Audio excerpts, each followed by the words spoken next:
fun here.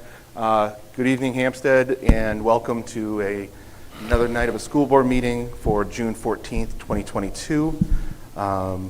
Looking to call this regular meeting to order. And Melissa, would you mind taking the roll call? Sure. Carl Hubner. Here. Jason Giard.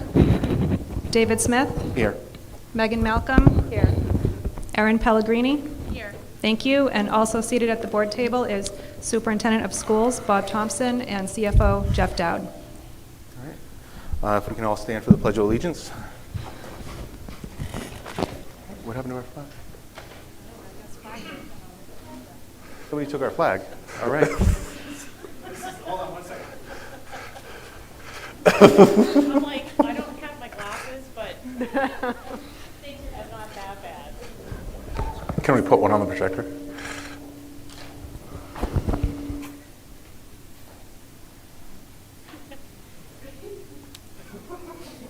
Thank you, Mr. Mackey.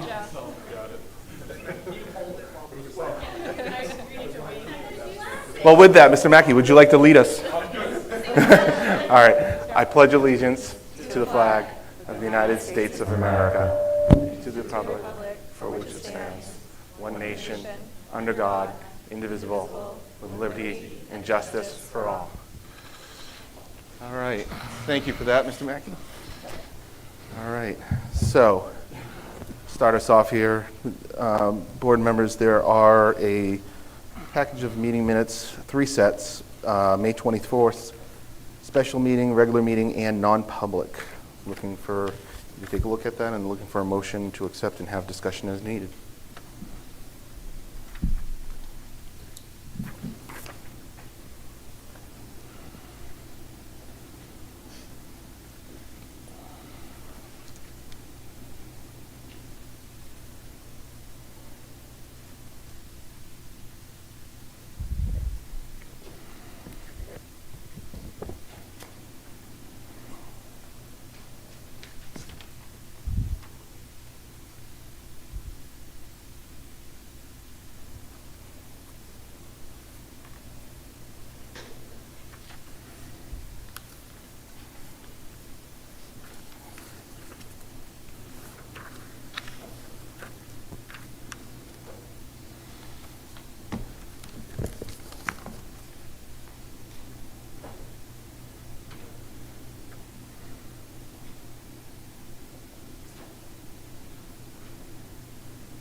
I'll make a motion to accept the special meeting minutes, the regular meeting minutes, and the non-public meeting minutes from May 24th. Motion by Ms. Pellegrini. Second. Second by Mr. Giard. Any discussion? I think the only thing I want to do is for the special meeting, just again to thank our New Hampshire Senator Regina Birdsell for taking the time to walk through a number of items that are up at the House and provide discussion of what's going on this year, as well as start to provide input for next year and considerations for future committees. So definitely appreciate the time that she took for that. Other than that, no other points. So Melissa, would you mind taking the roll? We could just do a hand vote if That's the right. board wants to do that. Thank you. All those that approved, raise your hand. All right. Thank you. Thank you. All right. So next we have public comments. Again, looks like we have Mr. Mark Elliott here again, so we appreciate his time. Come on up, Mark.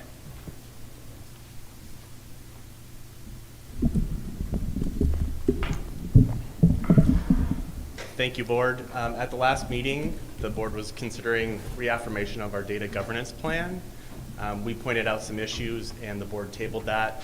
I want to thank the board for doing that. There's been a team, including Mrs. Tomaselli and the IT team and some other community members, our school resource officer, who've worked over the last 2 weeks to create changes to that data governance plan. It's an important first step We did note there were a lot of non-conformances in that plan that need to be addressed. And I think if the board's going to reaffirm that plan tonight, I think it's incumbent on the board to make sure that the district staff creates a plan that is presented to the board to bring it in compliance with those non-conformances, and make sure that the board, that the district is held accountable to meeting those goals within a reasonable time frame. I would also say that, you know, based on the conversations, I don't think it's fair to Mrs. Tomaselli or the staff to try to get these done quickly. I think it's going to take a good 6 months of work because of the number and the risk of the non-conformances, and it's really concerning that the plan that was going to be presented was adopted in 2019, and there have been no changes to that plan since then. The board approved that plan 3 previous times, and there was an entire section missing out of the plan, which is a deep concern. And there are several missing elements in that plan, and I noted that the district requires students to sign an internet acceptable use policy that doesn't comply with the data governance plan and the policy adopted by the school district in all the previous years. So there's a lot of concerns about how the district has been run over the last few years, and I think we need to make sure that that plan is developed, addressed, and reported to the board.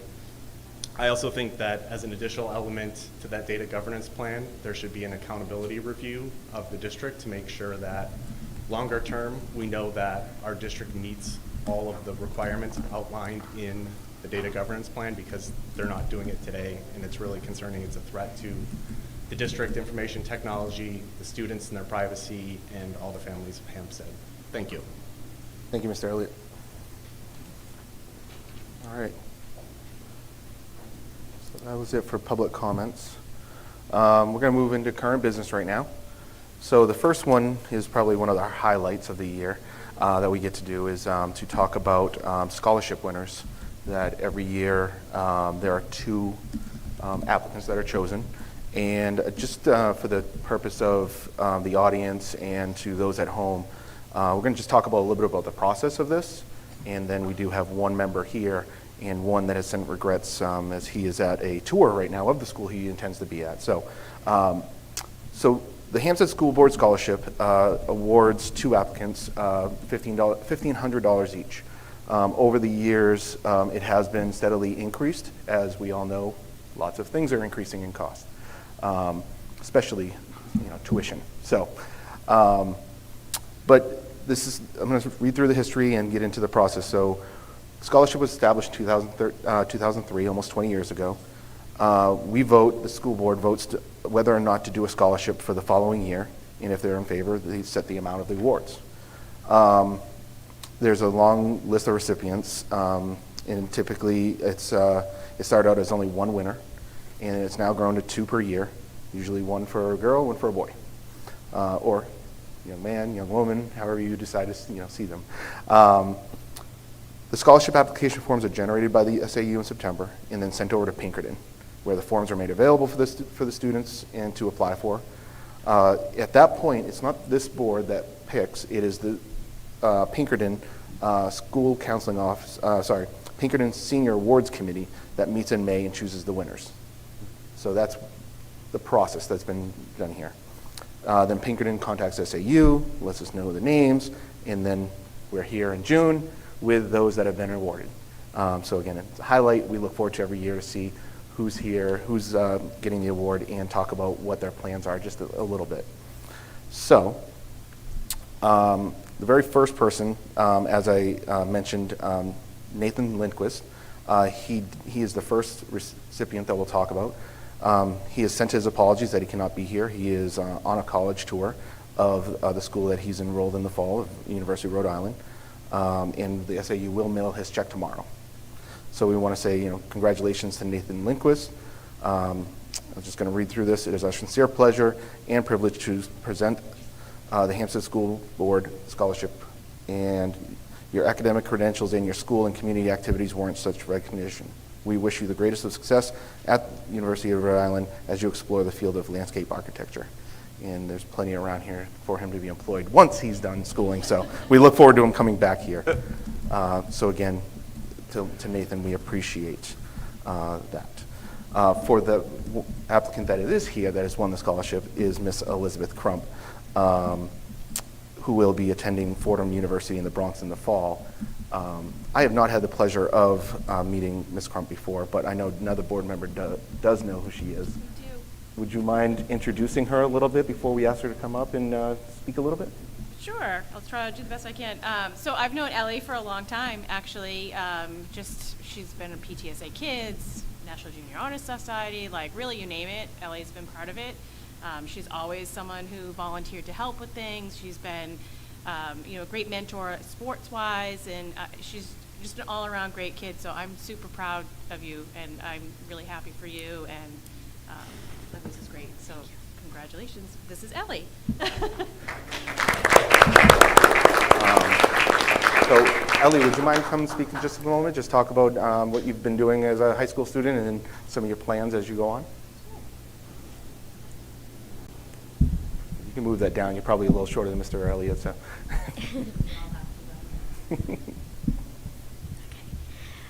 Hello, everyone. I'm so grateful for being awarded this scholarship. I have worked very hard over the last 4 years with school, with extracurriculars. I made sure to get involved. I was in student council, National Honor Society, Science Honor Society, FBLA, lots of other clubs and organizations around school. Pinkerton has been a great opportunity for me to grow along with Hsdsb Middle School. I really grew there, and I was involved with a lot of stuff in the middle school that really opened my eyes to want to be involved with a lot of stuff at Pinkerton. After this, I am going off to Fordham University. I'm studying psychology at the Rose Hill Center campus. Yeah. I just thank you again. I'm very appreciative of this opportunity, and the funds will definitely go to good use. There's lots of money that needs to be spent to go to college. So thank you again. Thank you.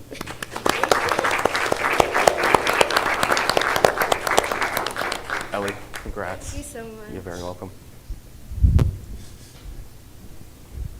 Yeah, you don't have to sit around for the rest of it if you don't want to. We won't keep you here. Thank you so much. But when you become a psychologist and you come back to at the school, then you're going to be tied here. No. Congratulations. Congratulations, Ellie. Thank you.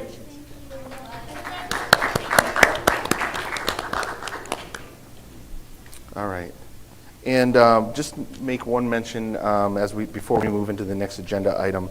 We are going to be moving agenda item M, the kindergarten enrollment update, to just after H and before I. For those that are watching at home, looking at the agenda, or those outside here, the board has talked, and we want to move that up a little bit as it warrants some discussion.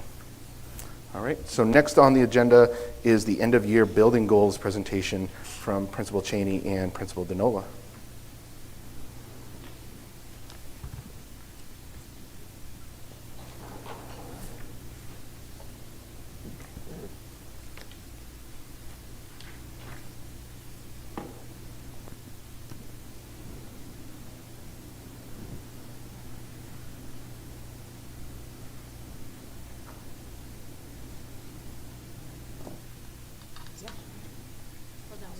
Thank you.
Thank you for your patience.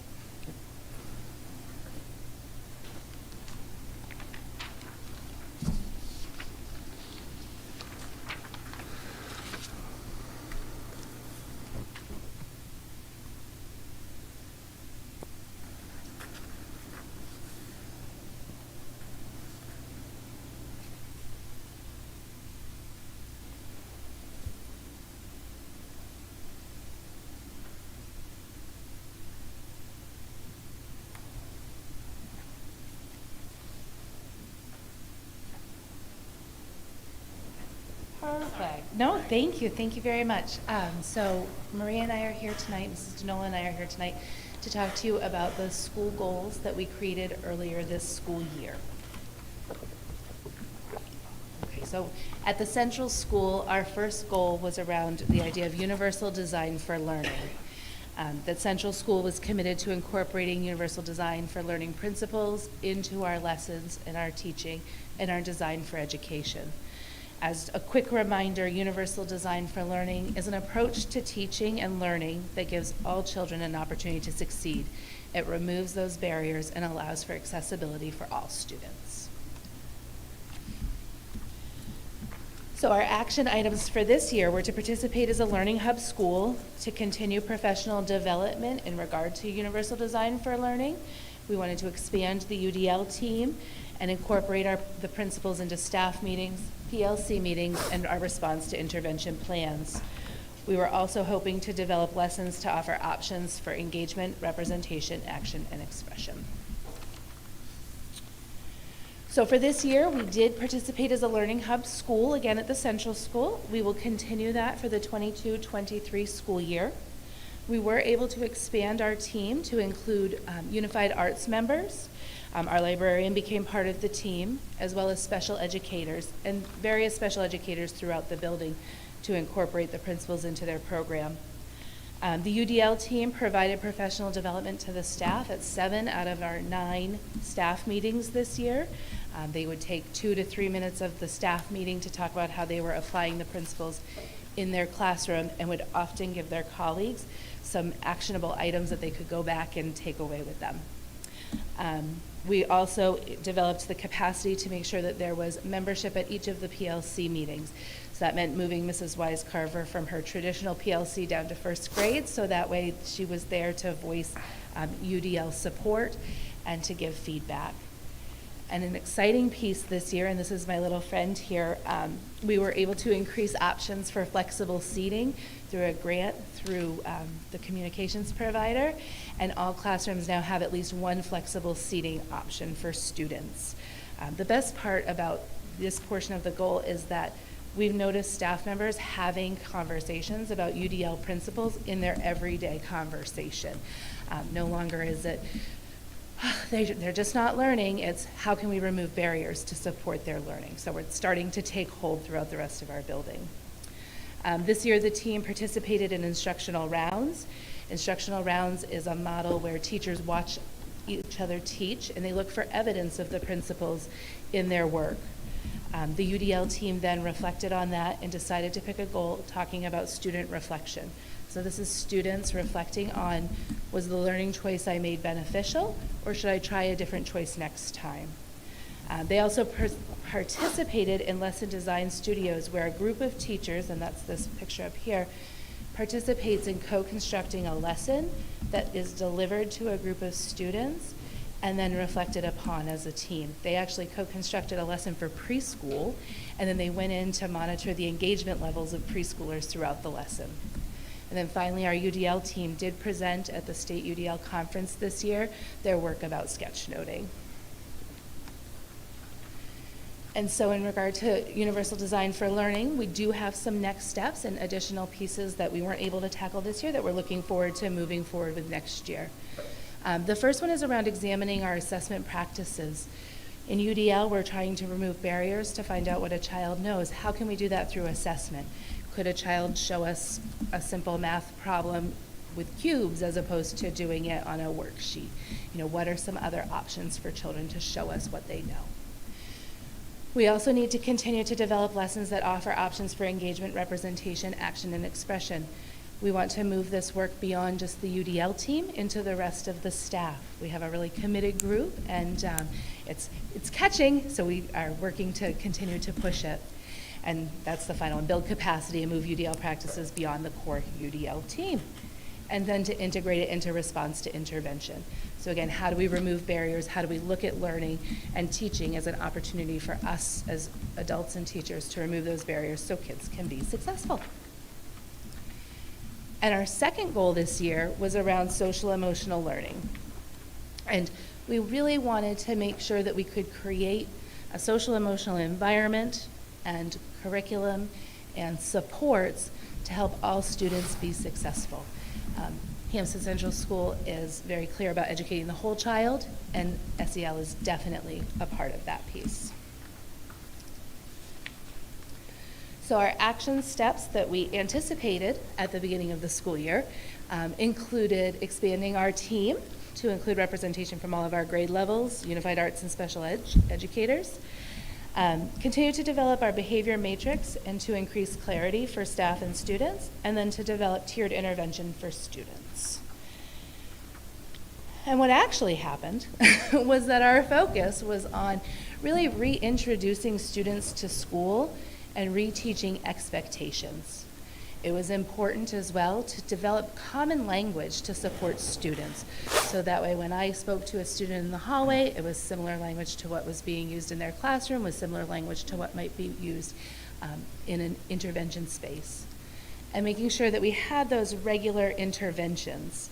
At the beginning I mentioned reintroducing students to school and reteaching those expectations. We had a lot of that come actually from the ground up and from the students in our school. Mrs. Burkett's class, for example, developed skits to perform for second graders to teach them how to walk in the hallway, what are some different expectations, how to be a good friend when somebody falls down on the playground. Mrs. Dustin developed some videos about how to use the playground equipment correctly. Students haven't been in the habits of using them, and so now we've created some videos which are great because we can reuse them in the future. And actually, Mr. Schmidt this year did a kindness tour at the beginning of the year to teach children about, saying kind things and doing kind things and helping out their friends.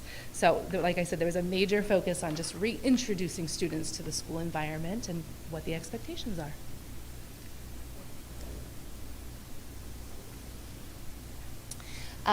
And again, with social emotional learning, redeveloping our school community was a really important focus to us this year. It's been a while since we were able to congregate in groups, and we were very excited to start to bring that back.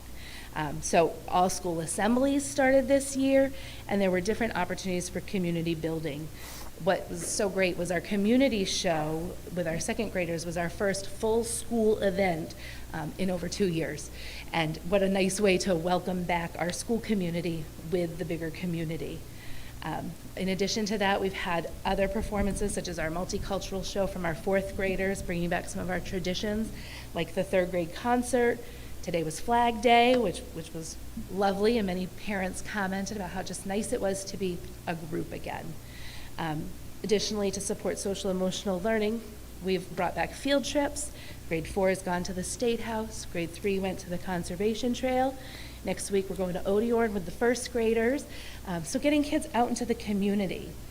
And then beyond that, we've brought back our arts programs, our clubs. It has been a great new initiative this year.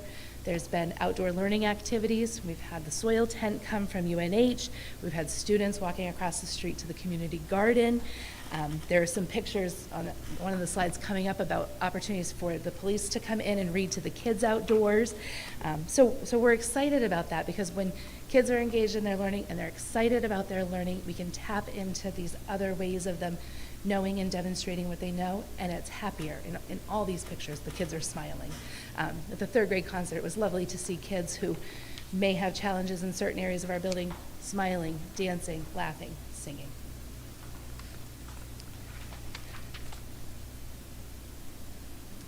Additionally, a social emotional learning team was developed. They met quarterly to look at what we're working on with students and to support the culture in the building.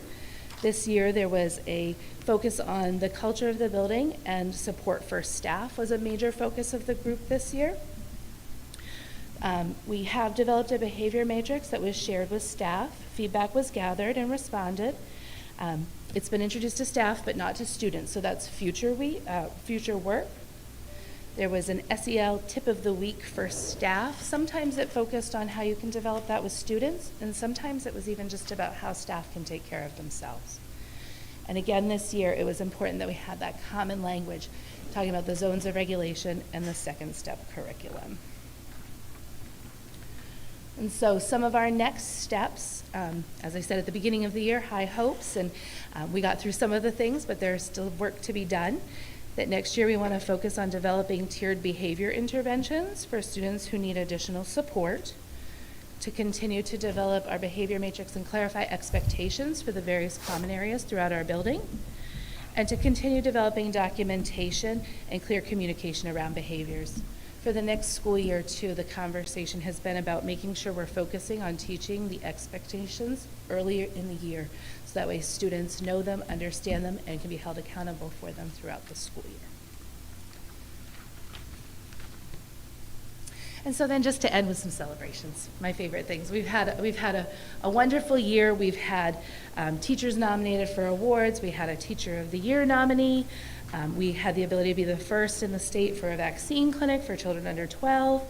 We brought back our school-wide assemblies, group events. We've had outdoor learning opportunities. We had the STEM Teacher of Excellence. Mr. T got a big thank you from the VFW for his work here in the community. And we completed a renovation project of our 1960s wing. So it's been a busy year, but a successful year with more work to come next year. So any questions? I just wanted to say thank you for your efforts. And from the research I've seen, basically the two hardest things when you're taking over a new school is how long the previous principal has been there and what level, and the elementary school is the hardest level. And I really think your positive energy, giving credit to your staff and working with them to create long-term goals is awesome, really good practice, and I really appreciate having you in the district. So thank you. Thank you. Nope. Mrs. Only Denola? I do have one question, sorry. Just on the UDL. Yeah. When you talk, what's the third bullet on the page, it's continue to build capacity and move beyond the core UDL group. Can you speak a little bit more about that, how you're doing that, and like what's the reception? Is it you got people waiting, or is it like how are you doing that?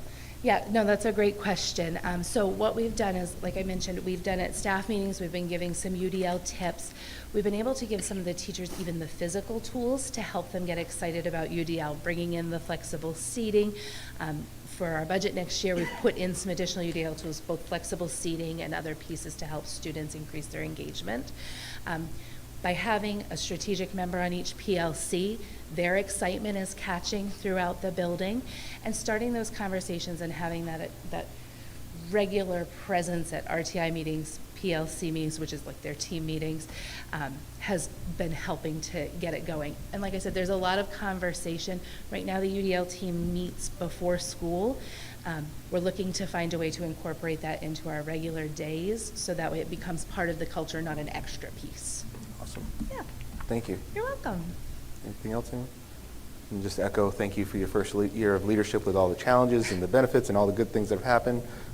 Thank you very much. Thank you. Next up for her first of the farewell tour leg, Principal Denola, to talk about the middle school. Thank you very much. Good evening, everyone. Good to see you. And our goals very much reflect the vertical alignment of our district with regards to what Dr. Cheney said, so I will not repeat myself on things that you already know.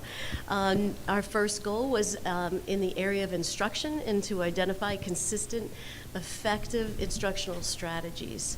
And as we worked at this for our action steps, we wanted to continue implementing our UDL principles so that the central school is a bit ahead of us in that at the state level and the application.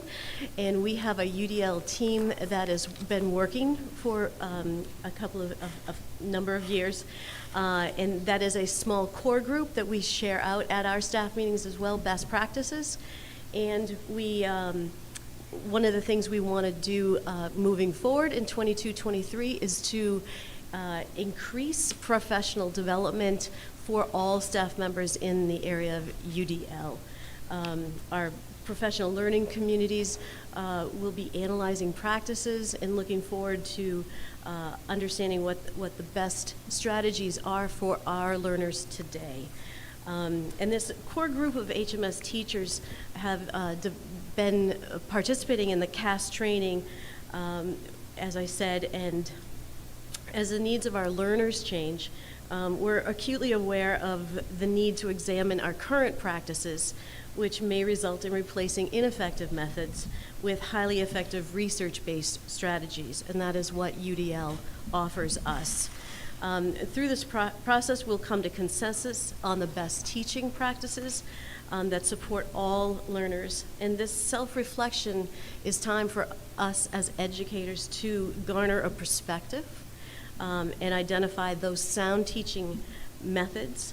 And this year, overall, we have seen that the number one motivator for students is student choice. And allowing students to garner their learning and giving them multiple ways of expressing their knowledge is what we do on a regular basis in the workplace. So giving them those opportunities, whether they are visual learners, auditory learners, tactile learners, identifying these very specific gifts that every child has.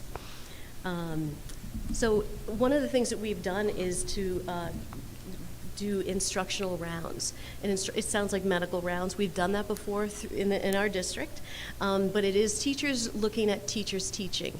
And throughout that, we came back and reflected on representation, action and expression, and engagement. And those that feedback will help us when we are going forward with not our district goals, but our school-wide goals for 22-23, and again, offering more professional development in this area. And our special learning opportunities, as I'm not going to name them all, but these are just some of the things that we have been doing this year, and we're back. We're back. We're full in, as Mr. Thompson said at the beginning of the year. We're full in. We're back to business, and let's get going with this. And so we did some of these things that we take great pride in. Our oratorical, our students were successful, won state championships in these areas. We expanded it to the Seacoast Science Center last week. It was cold and rainy. The kids were in the tide pools. They were wet. They were joyful. They saw all kinds of things happening, and this is one of those things that we're going to continue going forward with. We had people come in. We had Josh Judge in to do a presentation of meteorology for our Ventures students. Mrs. Lori Warnock, one of our community members, selectman and member of New Hampshire Poison Control, came in and spoke to our students about the dangers of vaping. And we've been meeting in person and including the public in any way, shape, or form that we can.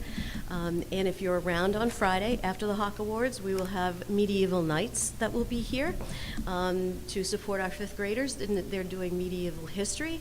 So we're trying to give as many opportunities for our students to experience life out in the world and here at Hampstead Middle School. This is our students just last month, and Mrs. Tomaselli, you got in there. It was awesome. And they met with a Supreme Court justice that you can see in the back, and our kids did a mock trial. And these are all students that participated in the oratorical essay contest. This was all volunteer. No one was forced to get up there and do that, but these kids really met the challenge and were so proud of themselves to get into the inner sanctum of the New Hampshire State House. That was a blast. Next, our social emotional learning, and you've heard us talk about this, and the creating a safe and positive learning experience for our children. And we've been able to reintroduce all the traditional opportunities, and then offering some new opportunities for our children. And one of I'm very proud to say that This district supported Adventure Lore in the Brown Center, and this was with PD back in August, and through our Summer Learning Academy. And Adventure Lore was here for almost 7 months. They were here once a week, working at the grade level. They were working with advisories. Our advisories are just a group of 10 or less with one trusted adult in the building. And these advisories work on a cohesiveness. They're a safe place to be first thing in the morning every day, and then an extended period on Wednesday. Adventure Lore gave us some very, it sounds like basic pieces of how to get along, but just sharing physical space, the way that we interact with one another, eye contact. These were basic things we were looking at when children were reestablishing themselves in a full day-long experience, as well as the adults. We all learned from one another. This was a big investment, and I think very well worth the time. And if our kids are socially, emotionally settled, they have some tools, they're able to access their education. And that, I can say, is where we've spent an inordinate amount. Is that right? Inordinate? Yeah. All right, doctor. So, and that truly, it was worth the time, and our staff was absolutely fully invested in this. And if you go through our school during the day, you will see collections of kids on the floor, eye to eye with their teachers, having a place to go when they need to process. So we're working very hard at collaborating at our school level, and now going forward and offering more and more opportunities for families as we go into 22-23. So, yes, thank you. So those are our goals that I was just discussing. We're continuing with that, and that's Mrs. Bug right there that came in last week to help our kids learn how to do meditation. And she does this, I think, once or twice a week online, but they're starting to do it in person at the Hsdsb Library. It's magical. It's free. Please feel free to do that. The students, I wasn't quite sure how they were going to handle this, and I participated with them. It was fantastic. There was not a giggle. It wasn't like, this is weird. It was like, feed me. And they were quiet, and they processed, and she's holding up a jar with a bunch of beads in there, and she was talking about when you're unregulated, take the jar. And that's how we feel sometimes. And as adults, we breathe, we take deep breaths, or we listen to music, and we're just looking at what works for us. And the kids had some time to process about that. It was great. Thank you, Mrs. Bug. She gave of her time. So again, we are back. We are back. So these are some of the social emotional programs and supports that we expanded upon. We had the Butterfly Project, the Building Allies and Diversity Groups. Our students created the Salt Box Pantry. They engineered it. One of our students went and did a CAD program, created it all on with 3D printers, and then it became something imaginable. So these are just some of the things that we have been doing. Our staff has been fully trained in suicide prevention, helping our students that are struggling, but putting all of those soft parts in place so we don't get to that place. And our anti-bullying club is a loud voice throughout our school. And that Summer Learning Academy was a great, great summer activity for our students to jump off. So our next steps, we're going to continue with our advisories. It's something we are committed to in our schedule. And at this point, we're looking at a more prescribed advisory program that is systemic and appropriate for all grade levels, and that we are sharing, like Dr. Cheney said, that we are sharing same language with regards to the academic setting, and some behavioral pieces throughout our school. So we have resources, we have heart, our teachers are ready, our kids are open, and we're looking at a more prescribed advisory program like the elementary school has Second Step. That's not developmentally appropriate for our 5th through 8th graders. So that is our work for our advisory committee and new administration coming in. And there's our Division III champions. It doesn't get any more fun than that. They were thrilled to win. A lot of rain this season.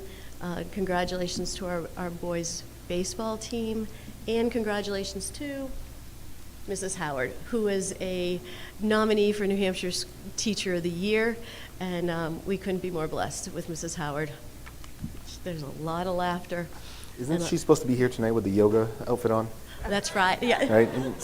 That's Friday. You have to come Got it, Friday. got it, That's got a it. whole other outfit. All right. Yes, but we've done a lot this year. It's been a great year. It's been a fantastic year, and we have lots to celebrate, and we also have more work going forward, and the work is rich, and our staff is ready.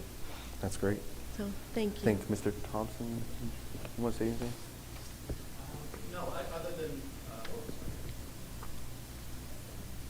Other than just taking the opportunity to acknowledge all of the hard work that has gone into both of the buildings. You know, we opened this school year under tremendous challenges with being in the pandemic, and that really did not slow our staff down. They, moved our instructional program forward. They met the social emotional needs of children all through a pandemic, and we are in a better place today than we were at the start of the year. And that is a result of all of the hard work of our staff, and it's certainly the hard work of all of the members of our leadership team who made it happen. Our folks, we're tired. It's been a long year, and they have given it all, and they have earned a well-deserved summer rest. Not that there's ever a whole lot of rest, because we have to plan and prepare for next year, but I'm proud of the work that both of our schools have done this year. All right. Before you go, we as a school board wanted to thank you, Ms. Donola, for, I think it's the 12 years of service here, and wanted to say, am I right, 12? It's 8. Oh, I thought But it it was was 12. 8 at It was a Timber multiple of Lane, 4, so okay, 16 8. for Yeah. SAU 55. There we go. But we wanted to say thank you for your work. We know that you're days away from retiring, surfing, and anything else that you please to do. And we wanted to give you a small token of our appreciation with a gift card, as well as this lovely orchid. Oh, thank you behind very us. much. No, thank you for all your Thank you work. very Thank you much. for everything you've done, and we all It's been appreciate my it very pleasure. much. Thank you for trusting me with your children. It's been my joy, my pleasure. I'll miss you all. And I'm always here if I'm just a phone call away. If you have a question, I'm not leaving the country, but you Not need yet. me. Not yet. October. Thank you. Thank you. The plant's as tall as you, maybe. There you go. You're very welcome.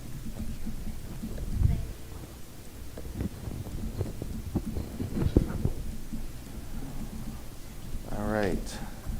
So next on the list is Mrs. Tomaselli. Is going to talk about the NHED grant approval. Thank you. So this grant has kind of a cute little name. It's called Need to Get Outside. That is short for New Hampshire Environmental Educators. It's a relatively new organization in the state, but they're gaining a lot of traction. They have passed a new, it's called the NHELP. It's the New Hampshire Environmental Literacy Plan, passed in 2016, and it has some initiatives around educating all students in environmental literacy. And their main mission is to fund and support opportunities for students to get outdoors in all of the seasons in New Hampshire. And we enjoy a very robust recreational state, and the best way to ensure protecting that moving forward is to teach children to love and appreciate and respect nature. So this group really pulls at my heartstrings as a former environmental science teacher, and I was excited to see the grant opportunity. So I applied for a grant, and basically all of this kind of came to fruition when our strategic plan was coming together. And I believe that this opportunity beautifully aligns with our 5th priority in our strategic plan to get kids in innovative learning environments, increase their opportunities to work and learn outside, increase field trip opportunities. And While that was all kind of unfolding, we also had a meeting with Pinkerton Academy's CTE director, Jen Haskins, to learn more about just career and tech education programs over there. We have, we'd like to get the kids over before 8th grade. We'd like to start bringing them over in 2nd, 3rd, and 4th grade. And so we're trying to learn a little bit more about Pinkerton's campus and just some of the the opportunities that are there and create more opportunities. So some of the things we hope to do with this grant are to create multiple field trips throughout the year next year and bring students both to the Forsyth Forest that they own, which is in Chester, and they recently acquired some new property over by Shenito Road that offers stream sampling. So that will be a fun, wet, and relatively mucky, dirty field trip, but it's going to be wonderful because the kids are going to scoop water with the environmental science students at Pinkerton. We're also going to arrange for some PD for our teachers, both on both properties, so that our teachers are a little bit more aware of how to identify trees in all seasons, what are the microbes we're looking for in the stream, how to tell the quality of the air. And so I've purchased, with this grant, we haven't actually made the purchase yet, but with the grant we're committed to purchasing binoculars, compasses, magnifying glasses, some professional development, as well as busing for 6 field trips to and from. So it's a small grant, but I think I like to, as you know, try to get some of these soft money type grants to test pilot things. If these things come to fruition and work out really well, then we'll build it into our budget. That's great. But it's a $2,000 award from the New Hampshire Environmental Educators Association. That's great. Any questions for Ms. Thomaselli? No, that sounds great. I appreciate you taking the work to get that grant. Thank Yeah. you. I think that it's been eye-opening this year, the amount of grants that we've been going after and actually achieving and receiving. So definitely appreciate all the work that everybody's doing for this. Thank you. Board members, I'll be looking for a motion to accept the Need to Get Outside grant for 2022-2023 spending. So moved. I'll second that. All right, any discussion? Show of approval with your hand. All right, unanimous. Yay. Thank you. Thank you. All right. Next on the agenda, another one very much looking forward to is with Mrs. Flynn to come up and talk about the special ed program.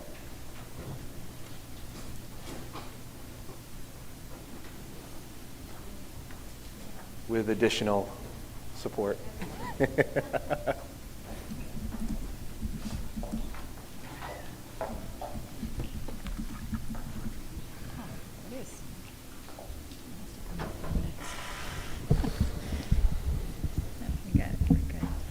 Hello there. Hi, Ms. Flynn. We're here to talk about the Hsdsb District Special Education Review, which happened over the course of the school year. And this is part of the team that was there, so I'm going to start the presentation. Would you mind speaking on the mic a little bit more? Okay, thank you. Is that good? Better? Better, much better, thank you. All right, thank you, I apologize. No, no. And so we had a special education review process over the course of the school year to take a look at our special education programs and to assess what we can do better, where there are strengths, weaknesses, and just moving forward, taking a very comprehensive look with 2 committees, both at the central school and the middle school. So we'll start with just letting you know who was on the committee.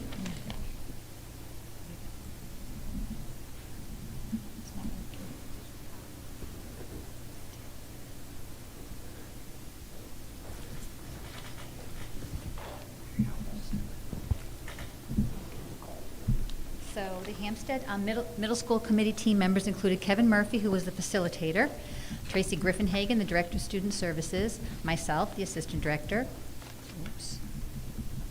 Lynn Joseph, assistant principal, Carolyn Davis, special education teacher, Lori Lynn Griffin, a classroom teacher, Mariah Bollier, a paraprofessional, Melissa Karpinski, school counselor, and Tara Pollard, a speech and language pathologist. And the central school team included the same folks from above, both Kevin, Tracy, and myself, including Peter Schmidt, assistant principal, Julie Barbick, school social worker, Trish Harnois, speech language pathologist, Melissa Clay, our school psychologist, Noella Nardino, a special education case manager, Audra Peterson, a paraprofessional, and Jen Remillard, a classroom teacher. So we had a nice complement of professionals from each school. The purpose of the review, first of all, was to assist staff and administration in developing an understanding of the essential features of high-quality programs provided to students with disabilities. And this was done by utilizing, assessing and improving a special education program tool, which explored data and helped to identify strengths and challenges that are impacting students with disabilities, specifically in Hampstead in our schools. And the last step was to identify actions needed to improve the quality of programs and services and to develop an action plan. And the action plan includes activities, as well as the evidence of the success of these activities that we anticipate hopefully being able to implement over time, timeframes, and many of the activities and actions actually align nicely with the district's strategic plan we found as we went through the process. So that was a nice piece. The process, the first step was interviews with staff. Kevin Murphy facilitated this with staff in both buildings. And the purpose was to gain first an understanding of strengths and challenges related to special education. And he interviewed classroom teachers, paraeducators, administrative assistants, contracted providers, and other related service providers were all invited to participate. Everyone was invited in each building. We also reviewed a current data regarding special education population in Hampstead, just looking at statistics. And then we did a self-assessment tool using, it's called the West Ed rubric, where we identified areas areas within our system of strengths, what we're accepted, what we're needing improvement, what we're okay with, and what we were sort of in the middle on. So to help identify sort of the range of where we should focus our efforts. And then we developed grounding assumptions and guiding principles that would inform our work and recommendations. And I will let Tara Paula share the HMS findings. I did. So the committee findings for the middle school included, the committee findings for the middle school included, one, a need to develop a school-wide understanding of the provisions of special education services. Two, a more consistent implementation of UDL. Three, a consistent framework to address the social, emotional, and behavioral needs of students. This includes professional development on restorative practices and de-escalation strategies. And then fourth was to review and strengthen the framework for interventions prior to initiating special education referral. I'm not sure which one, Francine? So you can see here that the HCS review of findings shows that we have essentially identical findings from the middle school, with one important piece to highlight, which is item number 4, which is the review of the master schedule to ensure that all students have full access to the general education curriculum while still meeting student needs. So we do look forward to working together as a team and putting our heads together and developing some solutions to some of the scheduling challenges that we're facing.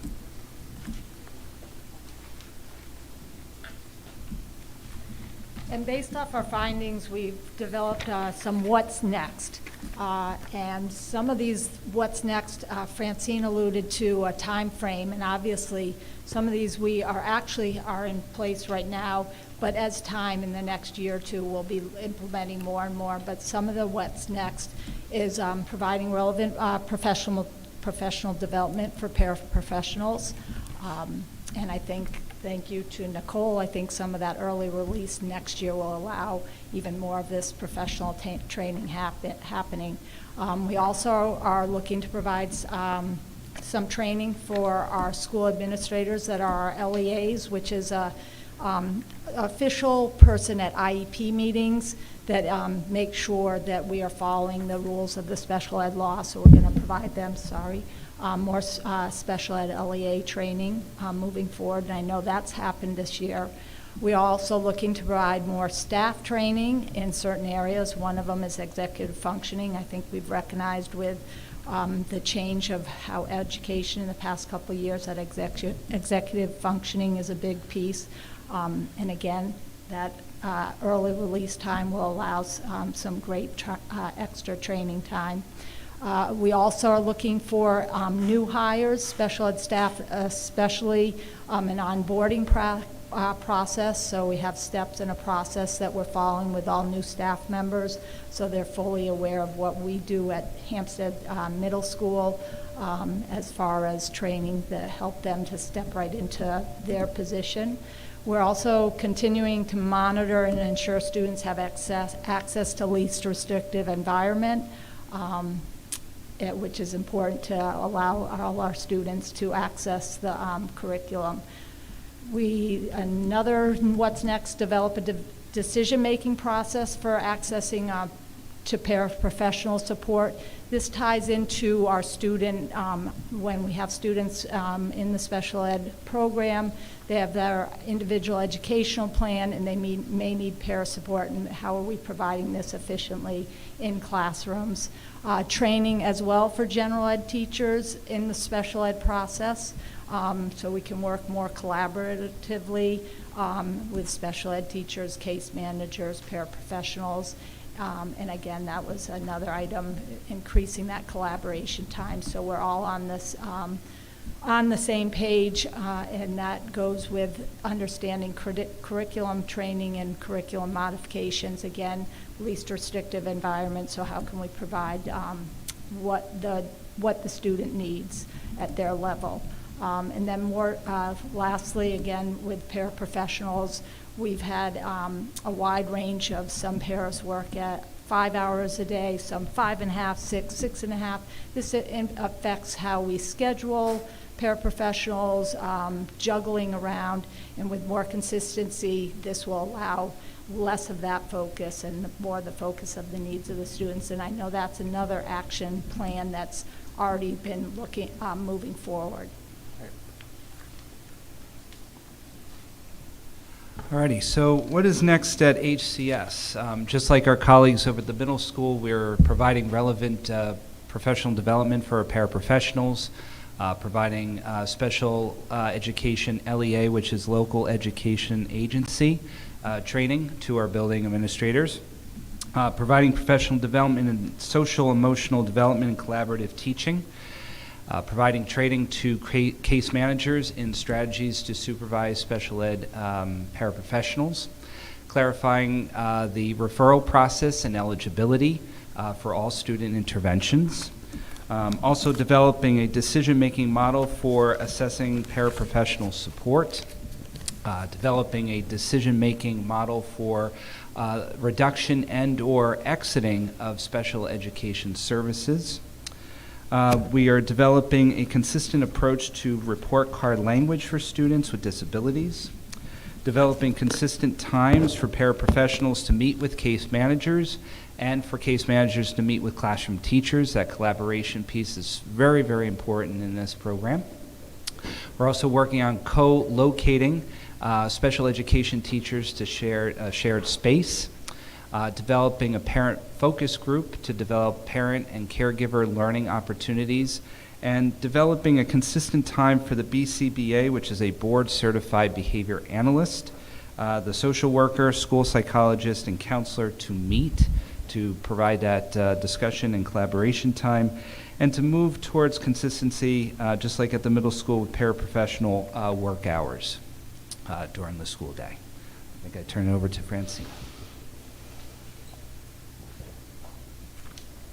So in terms of both schools, the overarching theme, both between the middle school and central school, is to work from what we call a categorical special education programming model to one that services students on a continuum of need. In other words, putting services in place for students based on what their presenting needs are versus what their area of disability is, and not assuming because of an area of disability, this is what they need, this is the programming or type of intervention, instead looking at what does a student need and allowing any student access to services based on their individual needs, and not, like I said, categorizing them or looking at them in terms of their special education identification. So the team will talk a little bit about how that looks in terms of structuring our interventions and supports in each school.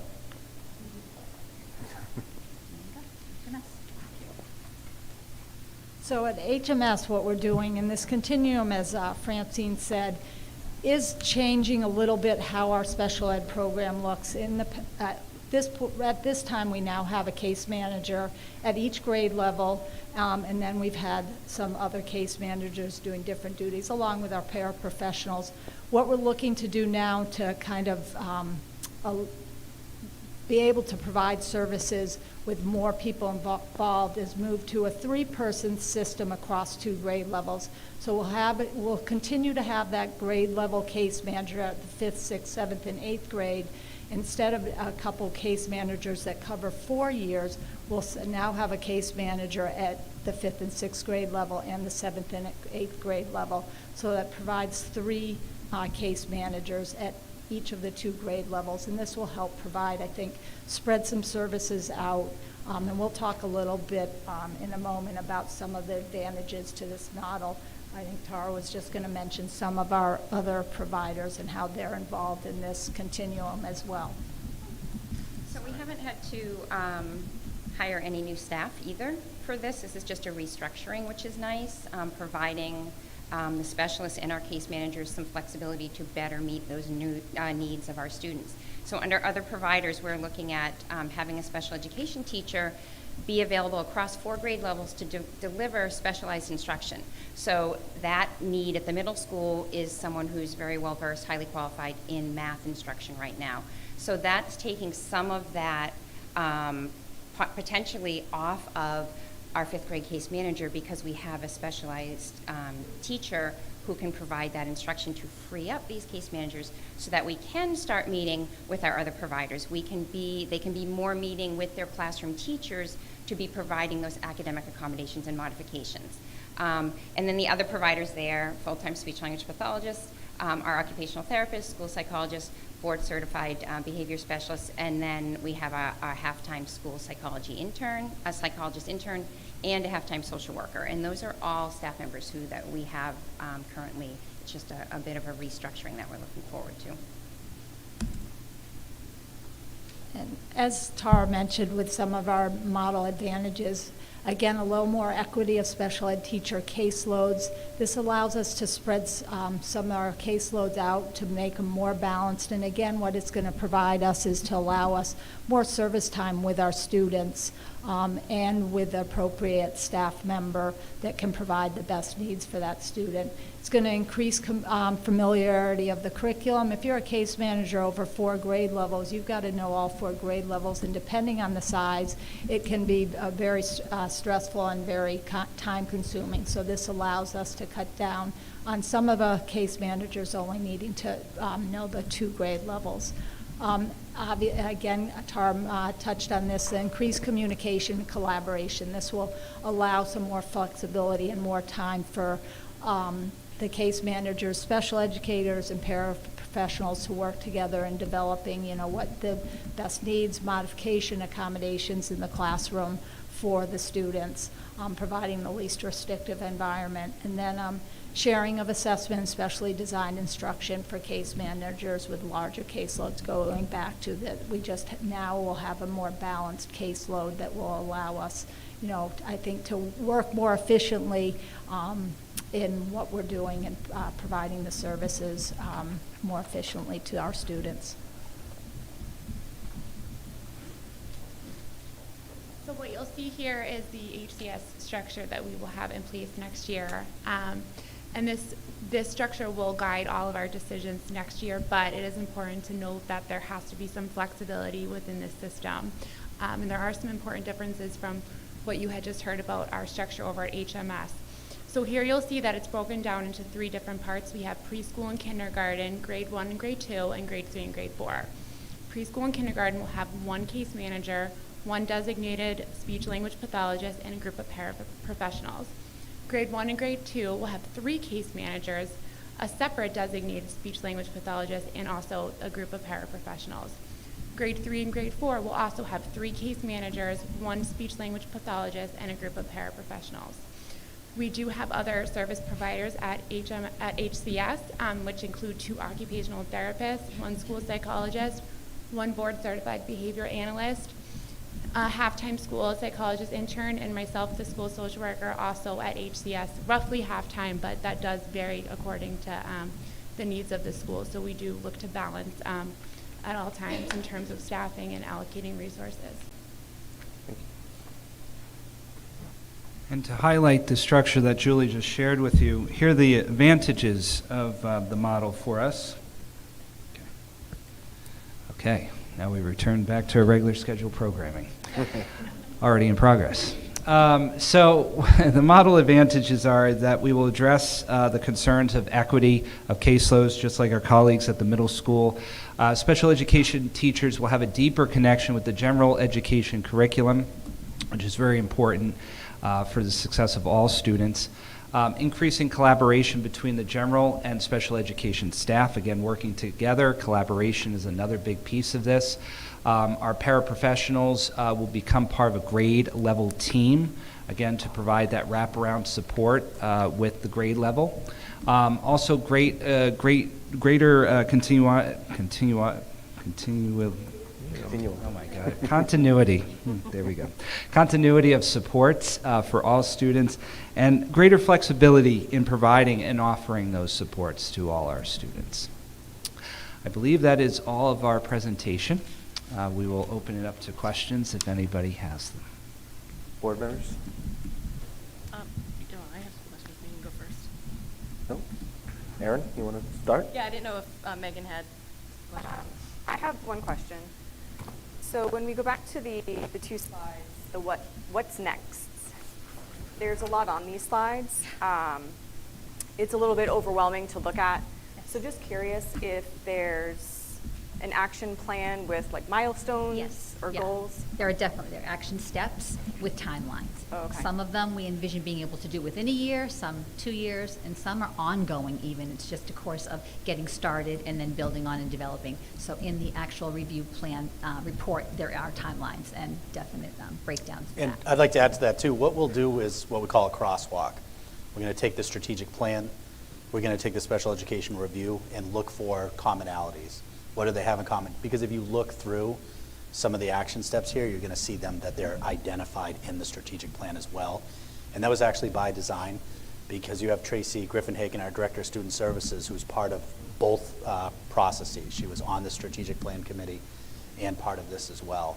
So that will be one of the first steps so that we are creating as much efficiency as possible. Okay, I have a couple questions.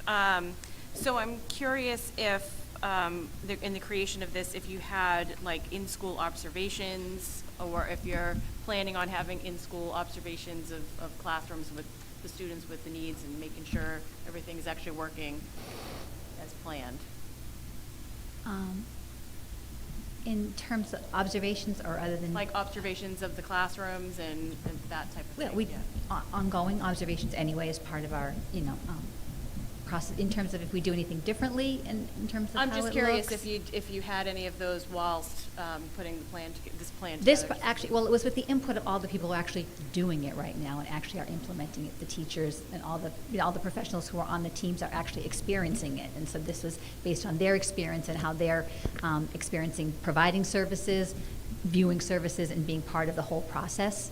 And the input we got from the interviews were from staff as well, who observe things and do just what you said, who have some input. And then I just had another question. So I remember in the beginning of the year, we had, and I know you said that this is just restructuring people, so I'm just curious, because it seems like there's a lot, like Megan said, it's like overwhelming in some spots. Yes. There's a lot to do, there's a lot of work. Mm-hmm.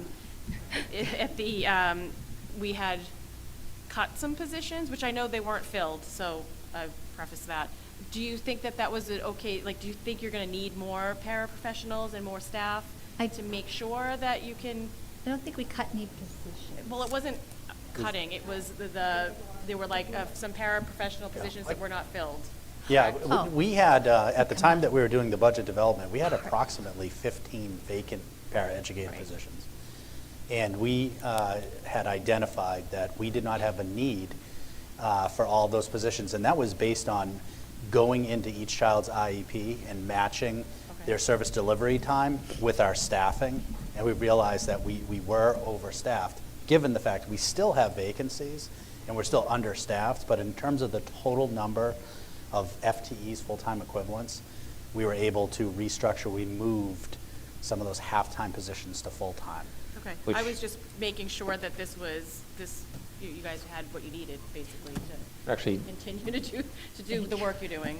It ties into 13, which is the last goal, to move toward consistency of paraprofessional hours worked. So we're able to reduce some positions, increase hours, and meet that objective. And to be clear, too, we don't have everything we need because we have critical vacancies right now. Right. And this is my pitch, for anyone that would be interested in becoming a para-educator. So even though we cut some of those positions, we can't sit here and say we are fully staffed because we'd love to have people come join our wonderful team. Any other questions from you, Ann? Nope, I'm good. Anybody? Dr. Hubbard? Yeah, so I was reading through the program review, and I think I know what this means, but I wanted to make sure. What's the difference between a case manager and an intensive supports case manager? They're both case managers. Intensive support tend to be the case managers who would work with students with more complex needs and more range of services and just more complex, yeah. Okay, thank you. That's what I thought it was, You're but I just right. wanted to make sure. Good. And then, what classes are pullouts done in? And because as a social studies teacher, it's quite often in certain districts that they only pull from social studies, which... We don't pull from social Okay. studies. So... Our always first attempt is to, if we have to pull students, it's during the response or the intervention time that already exists in their schedule in both buildings. At times, a second UA sometimes need to be used because that one RTI block may not be enough time to provide the specialized instruction. So we generally always try to preserve core academics first and then go from there. That's where the scheduling becomes a little bit of a challenge, which is what both buildings are looking at to have more flexibility so that students can be included as much as possible while also receiving their specialized instruction. The challenge is time in the day. I'm not going to, we do everything we can, like I said, to keep them there as much as possible. Thank you very much. You're welcome. I think for me, I just want to say first thank you. I know it's very challenging for a number of factors.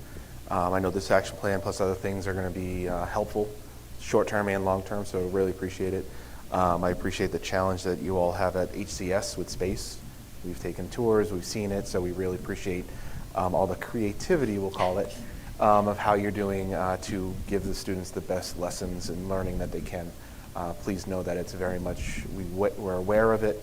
We're doing whatever we can to help you there, so please know everything you're doing. We applaud you, not just us, people in town talk about it, so thank you, thank you, thank you.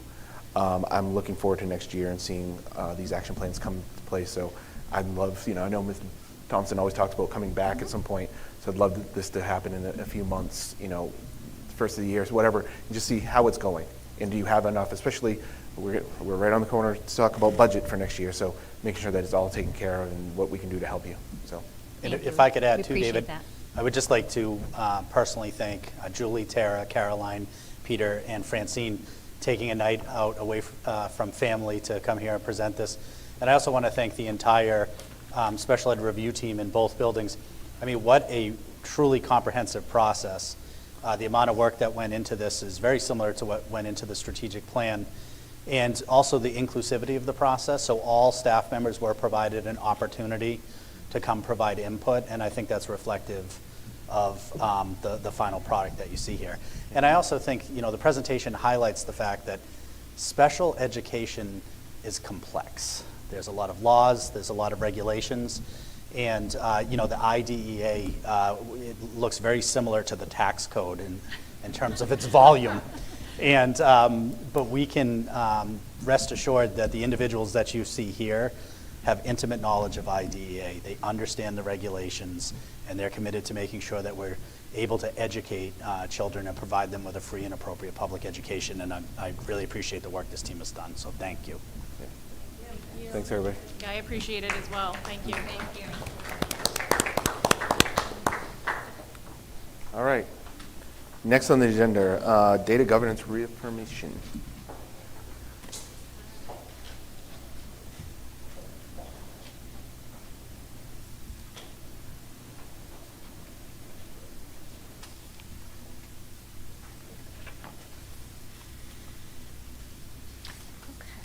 So.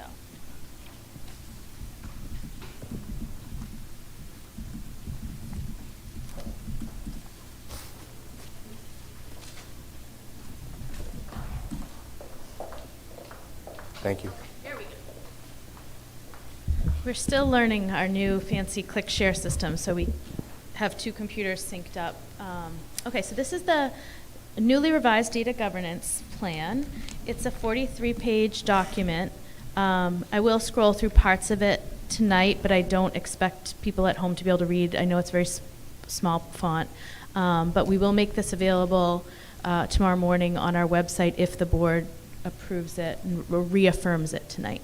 So first of all, I would really like to thank the following committee members who in the past 2 weeks have come together twice to scrutinize over so many aspects of this document. It is a living, breathing document to us. We know it's not perfect. We have plenty of work to do, but I feel much better having met with this very committed and energized and informed group of individuals. So I'd like to thank Beth Cameron, Diane Connors, Joe Dion, Lori Lynn Griffin, Sushmita Krovi, Chad Pimentel, Michael Shaw, Stephen Winter, our SRO, as well as community members, Auntie Caburas, Mark Elliott, who spoke tonight, Tony Pellegrini, and I forgot a name, so I will need to edit it to include Christopher Bear participated as well.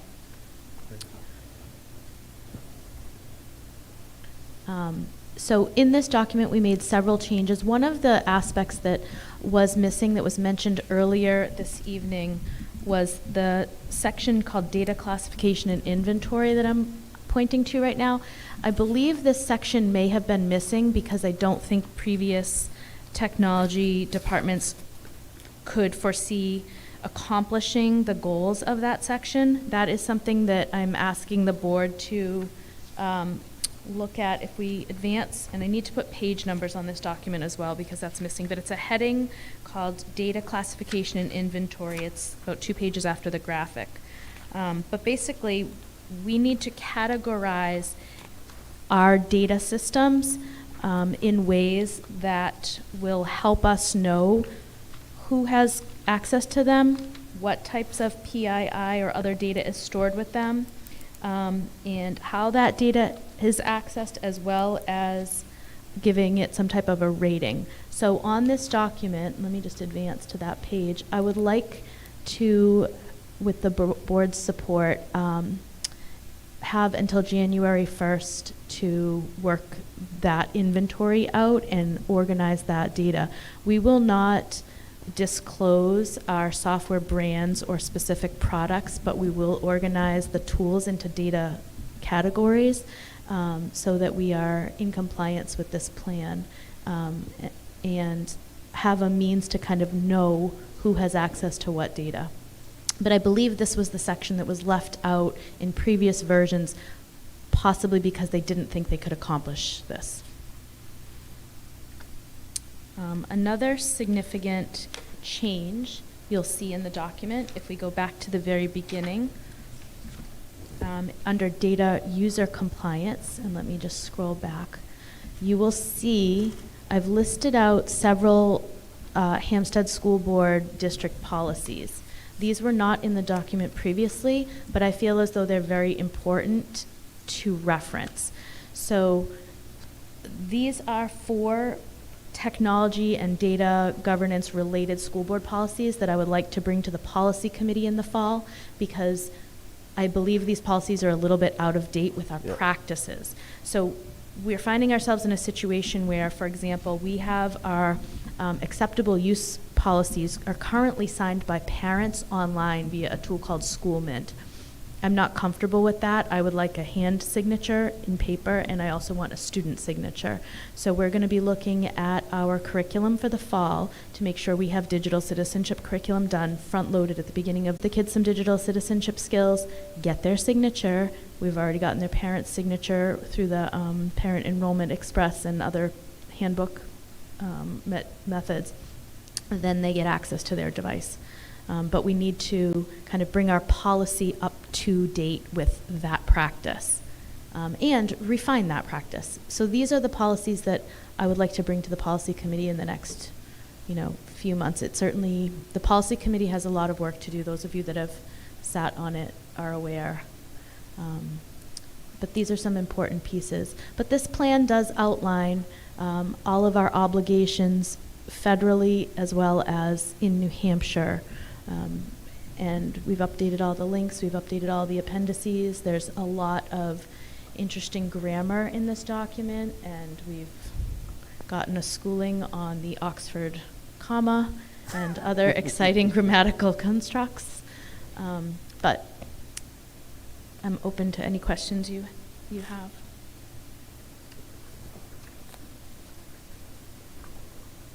Board members?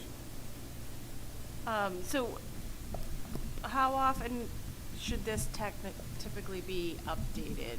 Like, I mean, technology changes, like, so I would assume that this can get out of date real quick. So this plan in particular is very broadly worded. Okay. So you won't find products mentioned, you won't find any brand names. You will find things like content filters or disaster recovery efforts. It's a pretty broad and generic approach. But having said that, I think we meet as a data governance committee monthly. We probably will not review this plan every month, but I do think we need to look at it, quarterly or at least twice a year. I would like to get it down to a much more manageable size. Right now, 43 pages is a lot. So I will be, Joe Dion is our technology manager. He regularly consults with the CTOs in New Hampshire, and I'm curious what other districts are revising, because a lot of work was done in the 2019 timeframe when this law first was passed. And I think with COVID, the tech departments just got slammed with going one-to-one and implementing Zoom and purchasing licensing. And there was just a very, very busy time in technology for the past 2 years. So if it's not on their radar, we're going to be putting it back on the CTO group's radar and seeing what other districts, can add. Yeah, that was going to be my question, is have we compared this to other districts? I know that there's missing pieces, there's more work to be done. You've asked to come back for, by the end of the year. But is that part of the plan, is to compare? Okay. Yep. One of the first things we did at the meeting on the agenda was I linked up some local districts and some from around the state who shared their data governance plans, and we found that ours was almost verbatim, word for word, the same as many local districts. In fact, I could not find a district that didn't use this template. We did look at some other business model data governance plans, because it's pretty common for businesses to have a position now on data governance for their staff and for their internal practices. So schools are a little bit unique in that we have students who are minors, and we have additional COPA, SIPA, FERPA laws that we need to adhere to that I've listed on page, I think this is page 3. And along those lines, we have the obligation to train all of our employees regularly on these laws. So I'm very grateful to have the early release time next year. It will be well spent between what you just heard from our student services presentation and our special ed review team, as well as all of our training requirements for data governance as well. Yeah, I was going to say, is there anybody else, is there any school districts that's kind of a best in class with what they have that we can work and compare to or reach out to, have a relationship there? Maybe Joe has a connection. I think it would be hard to identify who's best in class, because people probably are not going to disclose if they're not staying current with it. But there are definitely model districts that we collaborate with that I have already reached out to find out, how do you approach SIPA training? How do you vet your software? Some districts vet their educational software in-house. We are part of a consortium, which I'm very grateful for, called the SDPC, and we'll continue to renew that membership and participate in trainings they offer. And they've been extraordinarily helpful in looking at specific tools we use that are, teacher favorites, family favorites, but might not work well with this law. Okay. Last question I have for right now is, so it sounds like it was beneficial meeting with, over the last few weeks. Yeah. Is that going to continue with the members that you had mentioned here, in the public and the entire team? I would love to. I know it's a huge ask of time, but I think, and if not monthly, perhaps bi-monthly. Our monthly meetings are usually reviewing software requests, but I was very appreciative to have some other expertise in the room, and they look at things from a fresh perspective. Right. So I appreciate that, and I would welcome if people would like to stay on for next year, I would welcome that. And I will send out invitations as well again. Okay. And we have a variety of committee work to spread the wealth Right. amongst all the stakeholders. Right. So there's a Okay. number of committees that would love to have community stakeholders on. Okay. Yeah, I think that'd be beneficial, for Mhm. sure. One of the questions I had, David just asked about checking with other school districts. Mhm. What about potentially colleges, local colleges, smaller colleges? Maybe they have a little bit more insight because they have to use it more often. Mhm. You know, they might have some best practices that we could look into, that we could adopt into our district.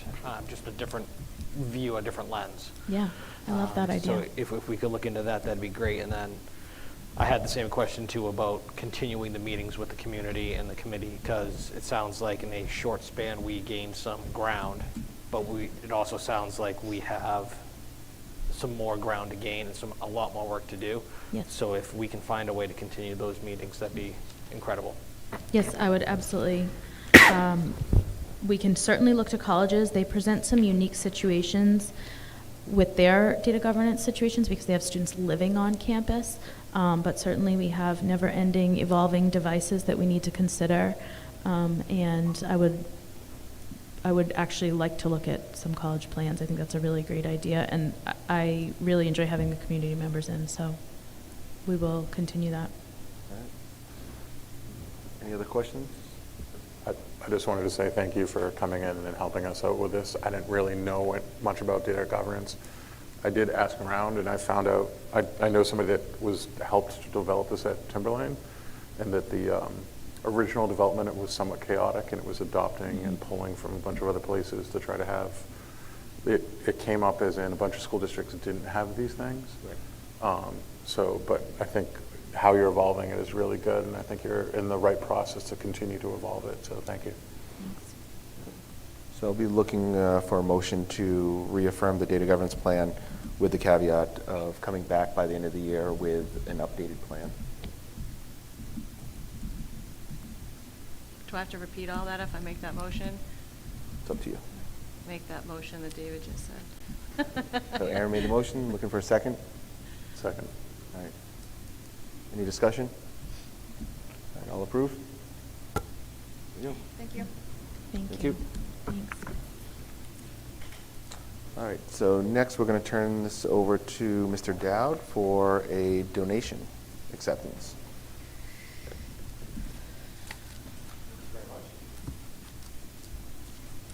I have a donation in the amount of $1,200 for supplies that was donated to the district by one of our substitutes who is a parent in the district and has been very helpful in meeting our staffing needs and wanted to give back. So that amount is for $1,200 for supplies non-specific. Yes, any questions or looking for a motion to accept the $1,200 gift? So moved. Your Second. Second from Megan. For me, I'd just like to thank Mr. Cabarrus, who not only has donated his time, who works full-time. He's, I can say he's confided to me that he's enjoying substituting on his days off of full-time work, but also to then donate the money that he's received for being a substitute. So really appreciative of that in the community. So any other? Basically giving back his time. Right, giving back his time. So it's like overwhelming appreciated. So we appreciate the kindness and generosity. So I guess by show of hands, all approved? All right, unanimous. Thank you. All right. Next is Mr. Dowd again with the end-of-year financial report updates. Excellent. Thank you. In front of you, you have, and I don't have anything to project out on this because there's quite a bit of detail. But speaking to where we're at in terms of year-end unencumbered fund balance or surplus, we have two features that work into our budget when we have a budget overage or a shortfall. One is on the expense side, and the other is on the revenue side. And this year we have had, we've done okay on the expense side, And I expect, and I think one of our largest here lines that will have some additional funding left is on salaries, because we've had a number of positions we have not been able to fill, and on outside tuitions, because it appears we have a lot of students going private, charter, that sort of thing, which we had not anticipated. So I'm looking at least $600,000 for outside tuitions. Salaries will probably be in excess of $375,000. On the revenue side, we have been the beneficiaries of a number of fortunate circumstances that will provide us with almost 1.4, I would estimate, in revenue over our budget. And that comes from tuition, about $50,000, but adequacy aid, which came from the state, which we discussed at the time, was about $565,000 more than anticipated. Additional special education aid over what was budgeted, $379,000. We had a shortfall in Medicaid of about $35,000. Some wind down proceeds from SAU 55 of $147,000. We had a refund from Health Trust of $244,000 and other miscellaneous revenue of about $30,000 above and beyond budget. So we're looking at an expense favorable budget to actual of about 1.3 and a revenue actual to budget favorable of 1.3 to 1.4. So we're well into the $2.5 million projected surplus territory from what I would estimate. All right. I would love to have the good fortune of having revenue, favorable revenue like we've had this year. I don't know if we'll have it every year, but I'm very, very happy for that. So, and I'll bring the board back on the adequacy aid. That's the largest of our favorable revenue budget actual lines, $565,000. Other districts out there did vote to accept and make that part of their budget, and we had the discussion at the time that the board was committed to living with our budget and providing this to our taxpayers. So as a unencumbered fund balance to roll into the next year to provide tax relief there. So we're in a good spot. Right. All right. Any questions or comments on this? I think the only comment I make is, with the approximately $2.67 million, we know that based on what was voted on in the March ballot, $500,000 of that would be going to the capital reserve, as voted on by the community. So right now, what we're looking at is about 2.17 that would be going back to the taxpayer or back to the town. Correct? That's correct. Yeah. Thank you. As it stands right now, there are a number of other factors that will come into play between now and the end of the year as we close the books and true up our grants and that sort of thing, and what action the board may take tonight on fund balance retention. Yep. If there's no questions or comments, unless there is for Mr. Dowd on this, we can actually roll right into that discussion around the fund balance retention. Perfect. Good?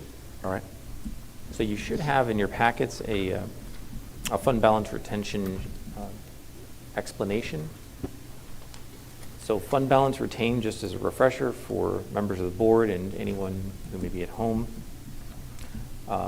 paying attention on this, this is not a capital reserve type fund. This is not a fund that builds up over time.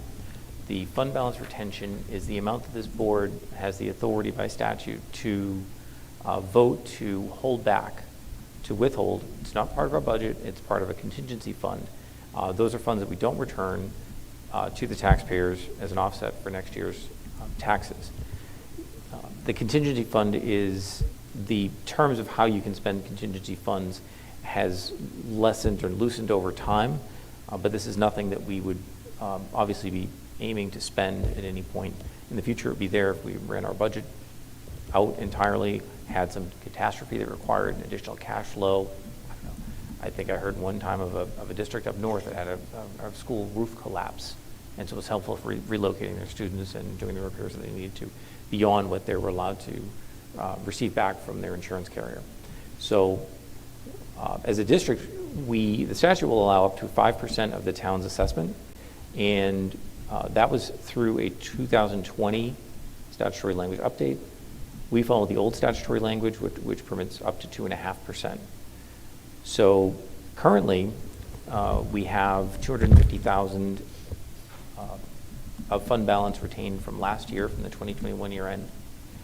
And the maximum this year at 2.5% would be about 636,000 or so. And again, these are funds that are used for things that may come up that are completely unanticipated, which prior to COVID, and I don't think these funds, we wouldn't need these funds for COVID, but boy, we really hadn't seen anything so unanticipated as that. So these things do sneak up.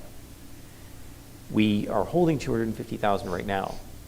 So even if you were to go with the max of 636,000, the full 2.5%, it's not going to be that effect because we're releasing the 250,000 and then we're reserving the 600,000. So it's a net of the two. My first question on that, Mr. Dowd, is we just talked about the numbers that end of year financial report was 2.67 million.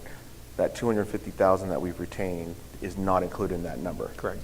So what we talked about just a moment ago, 2.17 million that we know will go back to the town, and another 250,000 because we released that, correct? Correct. So we're looking at just about $2.4 million going back as of right now if we retain nothing. If you retain nothing, we would actually be sending back the 2.67 plus 250,000. Minus the 500,000 for capital reserve. Minus the 500,000 So that's where the 2.4. Oh, okay. Yep. Yeah. Okay. Yep, correct. Okay. All right. Any other questions for Mr. Dowd yet? Oh, Mr. Dowd? Let's say about 2.4 million? Yeah, if we... The net? Yeah. Okay. Yep. Okay. So at this point, if there's no questions, we should talk about what we would want to carry over, if we would want to carry, I should say, to over next year's fund balance retention. In your packets, it shows what we've done year over year. So I don't know if anybody has any thoughts about what we would want to retain. I know I certainly have my opinion as usual, but I want to find out if anybody else has any thoughts around this. I'm nervous about a couple of the things over at the central school, like the leach fields, roofing, things that we've had scares on failing. What if they do fail? We've returned a lot of money back to the taxpayers over the course of this school year. Different things that have come down the pipe. We've gotten refunds on whatever it may be. We've returned a lot, and we're returning $250,000 that we saved from last year. That's going back this year on top of this. Personally, I'd like to see us retain the max, just because we know that there are some issues that are in the district. And if we do have that emergency call where we get that, hey, we need a new roof at the central school, it just collapsed. What are we going to do? If we retain the max, we're ultimately retaining, the way I'm looking at it, $380,000 because we're returning the 250, but then keeping the 250. So we're only keeping 380,000 more for this year. It is ultimately the difference between returning it and then retaining it. So that I would like to see us retain the max. Okay. Anyone differing opinion? Oh, that makes sense to me. I think for me, the unknowns are what we're seeing out there right now with inflation. I think that we are seeing heating going up, electricity going up. I think there's a lot of unknowns right now for me that I agree with you. And knowing that, we haven't spent it before means it's not that we're keeping it, it's that safety net of a year that I think to me it makes sense to try this out at the max. We typically, there's been a couple of years we've been up close to that. 2020 being the last year, I believe, was the max we kept. So I do agree with you that it makes sense. If we did keep the max, going back to the numbers we were going with 2.4 million, minus the, 600,000 to 700,000, we're still returning somewhere around 1.7 to 1.8 million to the taxpayers with this. So I would definitely echo that and support that. I think that given the nature of we're trying to get to, figure out what that dollar amount is because there's still some up and downs, I think it would make more sense to vote for a percent versus the dollar. That way, when we know what our total amount is at the end of the year, if it's over or under, we don't have to come back with another vote. It's based off the percent. So if that's what we're looking to do, I think I'd support that more than a dollar figure. The last time we did the max, that was to hold over money when we were going to a new SAU and we weren't necessarily. Oh, can you hear me, sorry? The last time we held that over, that was because we were moving to a new SAU and we were worried about how much that would cost, or? No, it was more about COVID. At that point, it was about COVID. I remember the conversation is, it was in June of 2020, and we were 4 months into it, and at that point, there were still a lot of unknowns of what, we didn't know what money, if anything, we get from federal government or state, so we carried that over for that reason. That makes sense. Do we know how much the leach field's going to cost if we have to replace it? Well, so I know we had a scare earlier this year that, I don't know how much that is in public, but there was all of a sudden we thought that there was a failure. It was kind of all hands on deck at that point. I don't know, Mr. Mackey, if you want to join into the microphone and you have a thought of what that leach field will cost, or Mr. Thompson, anybody? Yeah, the problem with it is that we would have to do a new design, and based on the topography of that school, how far down that hill drops, and knowing that if we were to have to redesign it, we would probably be putting it further into that hill. Yeah. The mere thought of it would probably give Mr. Mackey a sleepless night or two, as well as myself, because it's not as easy as just doing a design, and then it's a very challenging environment back there. We would be replacing this if the addition were approved, but next year. But Right. even if that were the case, it wouldn't be until sometime after that. Right. So I'm really, if something happened here at the middle school, I think that we have a much better topography and a much better soils condition to be able to know that it can be replaced with a new design relatively, not outside of what we would consider reasonable. Right. But the central school, I'm very, very nervous because that's a hill in the back. Okay. So it may run into some money. Hope it doesn't. Right. I've been very fortunate, I think, to have it last 40-ish years. Okay. I think, in addition to that, I know we're going to, with this, 500,000 we were just talking about a moment ago, that'll be going into capital reserve. We'll have somewhere between 700,000 and 800,000 for capital reserve. And I know that based on some discussions we've had, we'll be entertaining how much of that we'd want to put towards a project when we decide what actually will go forward. So I think that this makes sense to help to offset, in case, to levy the risk for the next year. I think outside of this, though, based on what we're talking about, we know we're borrowing some time here on Leachfield. I think it would make sense for us to see about getting that quoted as in addition outside of this. I think it's something that we should discuss, if not tonight, or just what that looks like, but not to give direction, but it might be something just so we have that dollar figure out there. But it's just on my mind when you're bringing up a leach field that we don't know the cost. We should definitely get after that because, again, we're on borrowed time. Yeah, I think one of the things we have to do is have a septic design, a new design created, and I think depending on which way the addition or any projects go at that central school, would impact where that leach field and where the operations could go.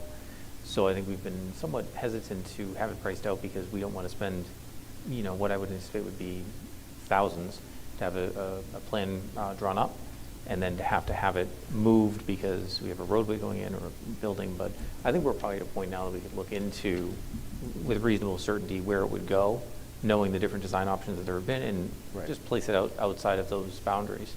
Yeah, I was going to say with or without an addition passing, right? We know theoretically where it would go, right? Or where it couldn't go. Or it could go, yeah. So I think, whatever you all think is best, but I just think it is about that time. I've been thinking the same thing myself, by the way, so that we should have a design. Okay. All right, so back to the fund balance retention, looking for someone to make a motion for this. I'll make a that motion to retain the full 2.5% of the district's net assessment based on the overage of the budget for the 2020-2021 school year. 2021-2022, sorry. There you go. What's the school year? 2021 to 2022. Thank you. Thank you, Mr. Giard. We got a second? I'll second that. Second from Ms. Pellegrini. Any further discussion? I think the only thing we haven't said that I just want to make to the public that, this is the last budget that our current administration did not create. So, definitely appreciate the stewardness that we've had over the last year and being able to return this much to the town. I think it is the most that since I've been, for 4 years that I've seen come back. So definitely appreciate the watchful eye and, the value of what we have invested. So just thank you very much to the administration and to teachers and everybody who has been careful hawks on the budget and expenses.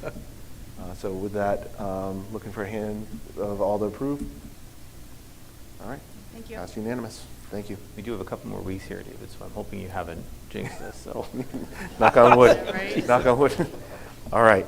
So at this point, we're going to turn we did say that we're going to switch one item.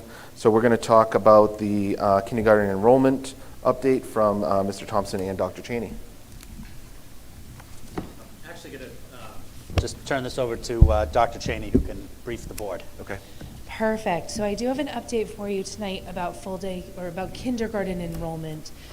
The projections that we've been looking at had been predicting a decrease in our enrollment. The opposite has actually proven to be true.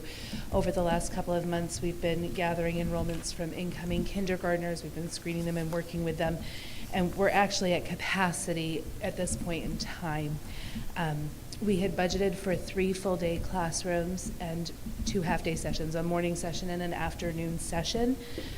Based on our current interest in enrollment in kindergarten, all of our sessions will be full. 20 families who have requested full-day kindergarten will not be able to get full-day kindergarten. They will be placed in a half-day program instead. And we're going to go into summer with all of our kindergarten classes for the 22-23 school year at policy, which is full at 18 students per classroom. As a reminder, the half-day program is a requirement of the Department of Education. We offer a full-day program. We try to give it to as many families as possible. It's tuition-based, but unfortunately this year we're not going to be able to meet the need of all the families that are looking for that at this point in time. If we need to add an additional kindergarten classroom, which we may very well need to do if enrollment numbers continue to climb, as they do with kindergarten, it's a harder number to tell. Kids are coming and enrolling all summer long. If we need to do that, that will impact our space issues at Central School even further, and it will impact some special education spaces potentially and classroom spaces. Do you have any questions or anything I can clarify or answer for you this evening? I have lots of questions about this one. Great. Go for it. Go for it? Yeah. All right. Kind of scary to think that another year we're going to have 20-plus families that we're turning away. So that means while we don't do this for revenue, there's actually revenue we're losing. That 20 additional families would have been sending their children with, what we charge for full day K. So we're going to miss out on that opportunity. What you mentioned about we're going to be at policy. So can you tell us the difference between what's at policy versus what's the state? What's the difference in numbers? So I, off the top of my head, do not know the K policy the K state numbers, but our board policy is 18 students per kindergarten classroom. Okay. So we will go into summer at that number. Okay, so going into this, we're going to be at that number. Yep. You mentioned that we'll know more in the summer what is the reality, let's call it, right? Right now we're at it, but it could be more, probably more. Correct. Can you talk about what are some of the potential solutions? Again, not good solutions, right? Because I know, what we've talked about in the past, there's no good solution here, but what are some of the solutions we're looking at? And then to follow that up, when should we come back I'm going to look for your recommendation, come back to, as a board to decide what are some of the things that we may have to do. Sure. So like I said, looking at the space issues, a couple of things that I need to consider when adding an additional classroom is that it does need to be on my first floor. We need to have a bathroom. On my first floor with bathrooms, I have 10 classrooms, and that does not include my 2 preschool classrooms. So this would take the final classroom with a bathroom, which right now houses 4th graders. It would have an impact. I would need to move them upstairs to a room that we were hoping to use for special education next year.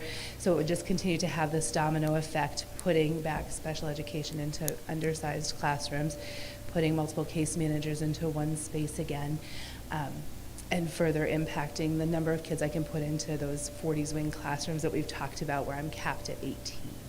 So it's going to have an impact not only on just class sizes of other grade levels, but also on the special services that we can offer to students.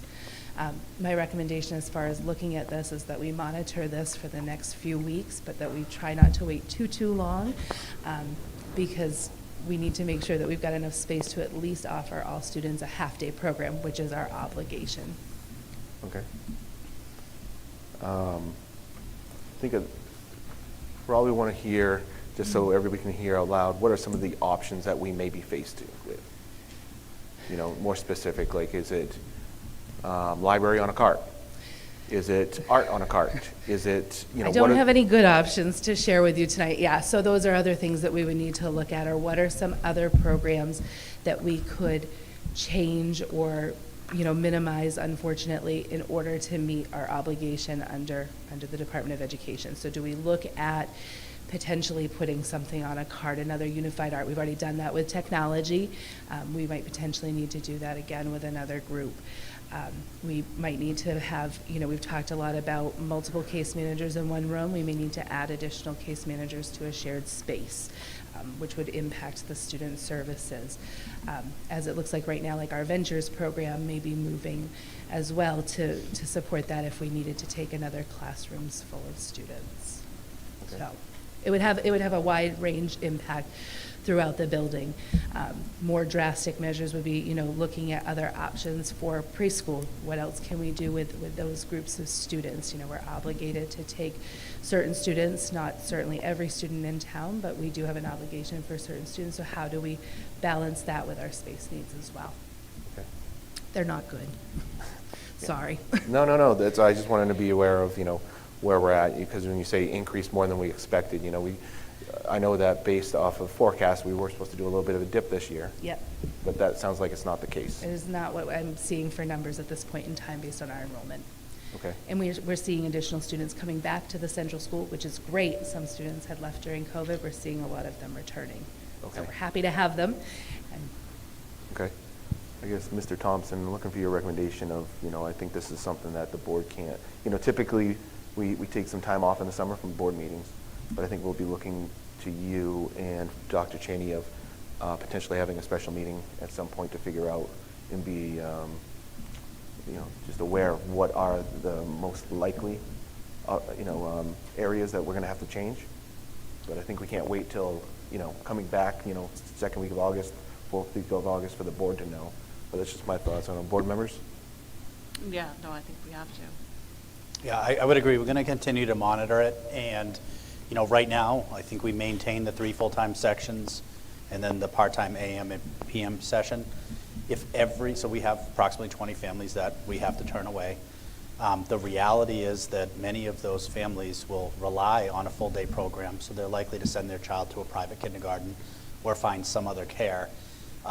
If all of those families were to actually enroll in the half-day program, we will come back here and have to ask for an additional, we'll have to have the conversation about, do we add an additional half-day section or do we offer another full-time session? But right now, you know, the data wouldn't necessarily support that. And again, the conversation is, where do we put this class? And that is really a challenge. There are no good solutions to this. It will further impact the instructional program for students at HCS. The question is it art? Is it special education? Is it the library? But we're going to have to make some sacrifices. Okay. All right, thank you. Thank you. All right. Next is the HC addition plan design discussion. I know it says that, led by myself, but I'm going to turn this over to Mr. Thompson to talk about the plan and then discuss some of the more recent data that we've got, as well as the valuable committee information that you had from just before this meeting.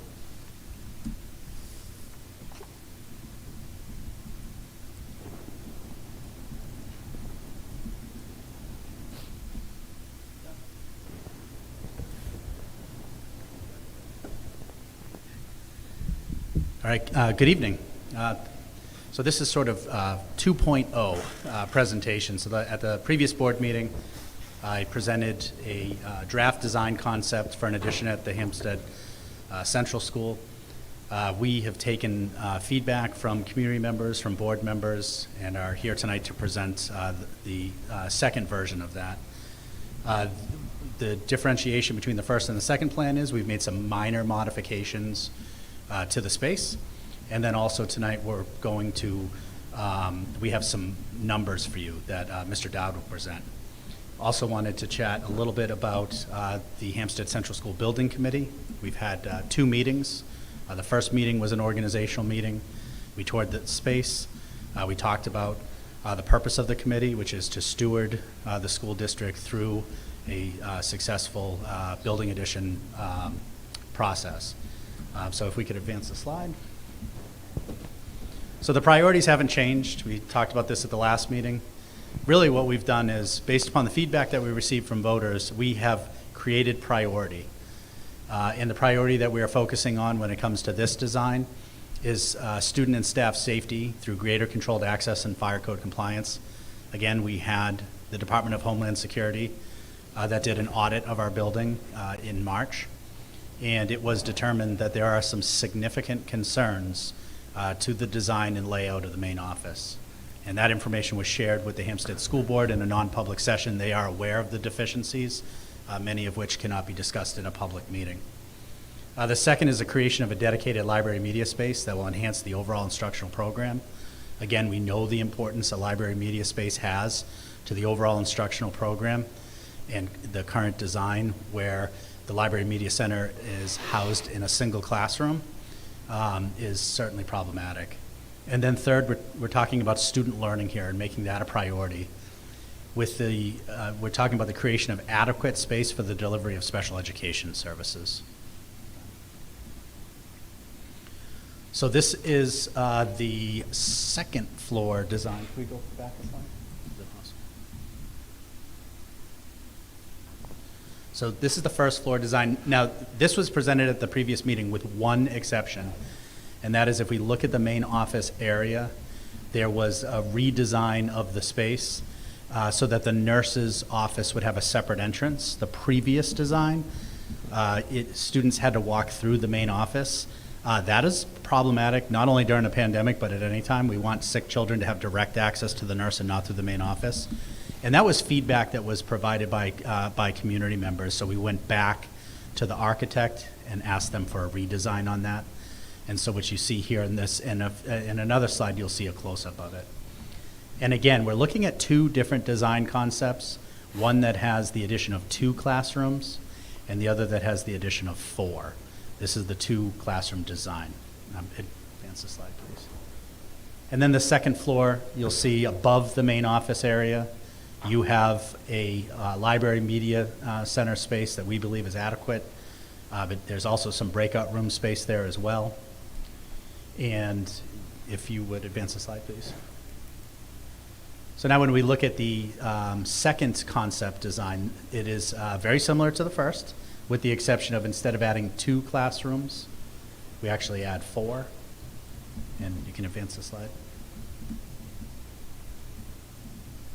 And then the second floor, you see the Library Media Center space, you see the 4 classrooms. I'll also point out too, the addition of either the 2 or the 4 classrooms solves a major safety issue that we have in terms of fire code. As has been stated previously, the stairwell that's in the 60s wing is very narrow. We would not be able to build a staircase like that today because it wouldn't be in compliance with fire code. So if we go with the 2-classroom design or the 4-classroom design, we're alleviating that issue by creating a new stairwell. It's also important to point out in the second floor design, if we look at the bottom right-hand corner, that was previously the nurse's office. The nurse's office is now moved, which gives us additional space that allows us the flexibility to potentially increase special education programming. That space actually has a bathroom, which would be a requirement for certain special education program approvals. And again, here's just a close-up. So again, you can see in what we call, I guess, version 2.0, the nurse's office has moved. So the nurse would have direct access to the hallway. And also has a dedicated restroom space as well. Go ahead, you can advance the slide. And then again, on the second floor, we look at the Library Media Center, which would move to 3,100 square feet in total.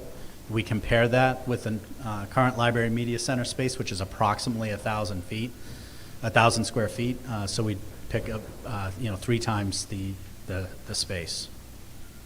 Go ahead, you can advance the slide. So now the big question folks have been asking, we finally got pricing recently. What will this cost? And to review these numbers, I'm going to hand it over to our Chief Financial Officer, Jeff Dowd.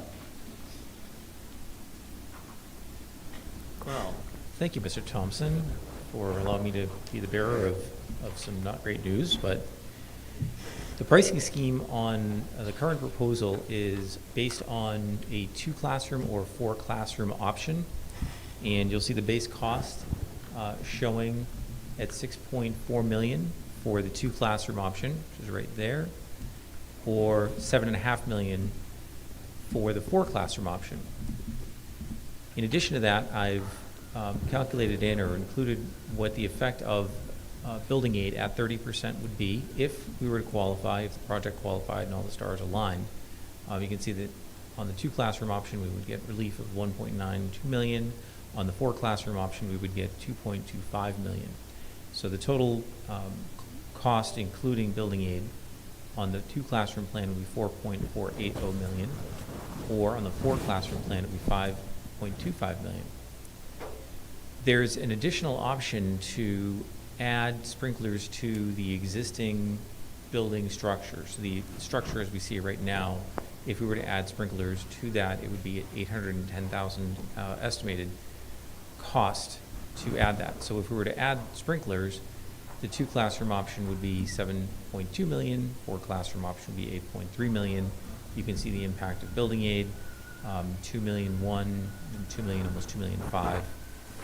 So the total cost with the entire building sprinklered would be $5 million if we were to receive building aid, or $5.8 million for the 4-classroom option. The 2-classroom option features 10,300 square feet with the, as we discussed, the front office, administrative, entry, and media center, as well as the breakout rooms. The 4-classroom option is 12,200 square feet. Similar, just adds obviously the 2 classrooms at the back of the 60s wing. The new sections would be sprinklered. So the addition at the end of the 60s wing, whether it's 2 classrooms or 4 classrooms, would be sprinklered. The administrative area would be sprinklered as well. So that $810,000 really only comes into play if we were interested in retrofitting sprinklers in the current existing building. Sure. One question on this, Mr. Dowd. This does not include interest of a bond for whatever that would be, and I know it's too early to go for a bond. Correct. But would it be fair to just assume just a round number, thinking of last year was, just 12.6 million. It was about $1 million for that bond, that we could use about $500,000 just for a thumb in the air for right now, that's what the bond would cost. So whichever one we went with, add another, I'm gonna say approximately, right, 500,000, just for the board's understanding of it's not just this cost. Oh, absolutely. But in addition, add another 500,000 to either plan, and that could give us a ballpark of what that total cost of the taxpayers would be. For interest costs. Yeah. Right. Yep, over time. And I really have no idea where interest is going to end up in the fall in this. Right. I am dubious to even make a prediction because interest rates are going up so much. Yep. As it is right now. So, however, as a municipality, there are some advantages to our type of financing to investors. So yep. maybe the interest rates will not be what the market would normally be. Okay. Just wanted, just for our understanding again, because we don't know what interest would be. It's a year away, you know, all those things. But just for our understanding, a round number for now, would that be safe to assume? At least for $500,000, yeah. Some in the air? At least that, yeah. Okay. Yep. I know you probably don't know the answer to this question, but how much does a change in general interest rates or Fed interest rates affect like these kind of bonds? I don't know the answer off the that's top fine. of my head. No, I wouldn't expect you to. I just.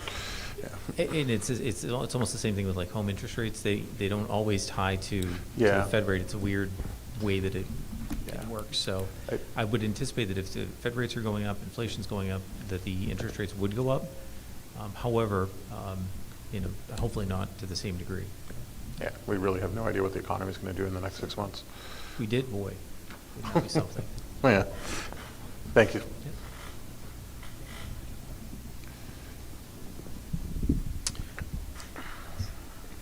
All right. I did want to point out that the HCS Building Addition Committee met this evening prior to this meeting. We reviewed these numbers. We had some lively conversation around these numbers of what direction we wanted to move. And we had the opportunity to take a vote, I would say a straw poll. And actually, just to back up, you know, this building committee is made up of administrators, school board member, community members, parents. So it is a sort of a stakeholder group. So polling the group, it was unanimous that they would like to recommend to the board that we move forward with a 4-classroom model and that we hold off on the sprinkler system. There are some creative solutions, and it's also not something that is required. So again, the recommendation from that group at this time would be 4 classrooms, and then also holding off on the sprinkler system. We could advance the slide. So next steps, the school board would need to adopt the concept plan. Again, this is a draft, and really there's an urgency here only in the sense that we have to submit an application to the Department of Education. And in that regard, moving forward with a 4-classroom plan may make the most amount of sense because the Department of Education will allow us to make the adjustment from 4 classrooms down to 2. If we submit the building application aid for 2, they are not going to let us adjust to 4. So that really is the urgency in terms of making a decision tonight. Nothing that no action that the board takes tonight is irreversible.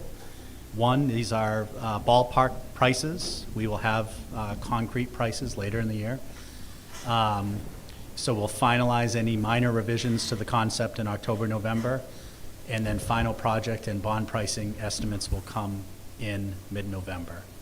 And then lastly, I'd just like to say that I really think this plan is exactly what we need right now, knowing that the community was not in favor of the $12.5 million bond.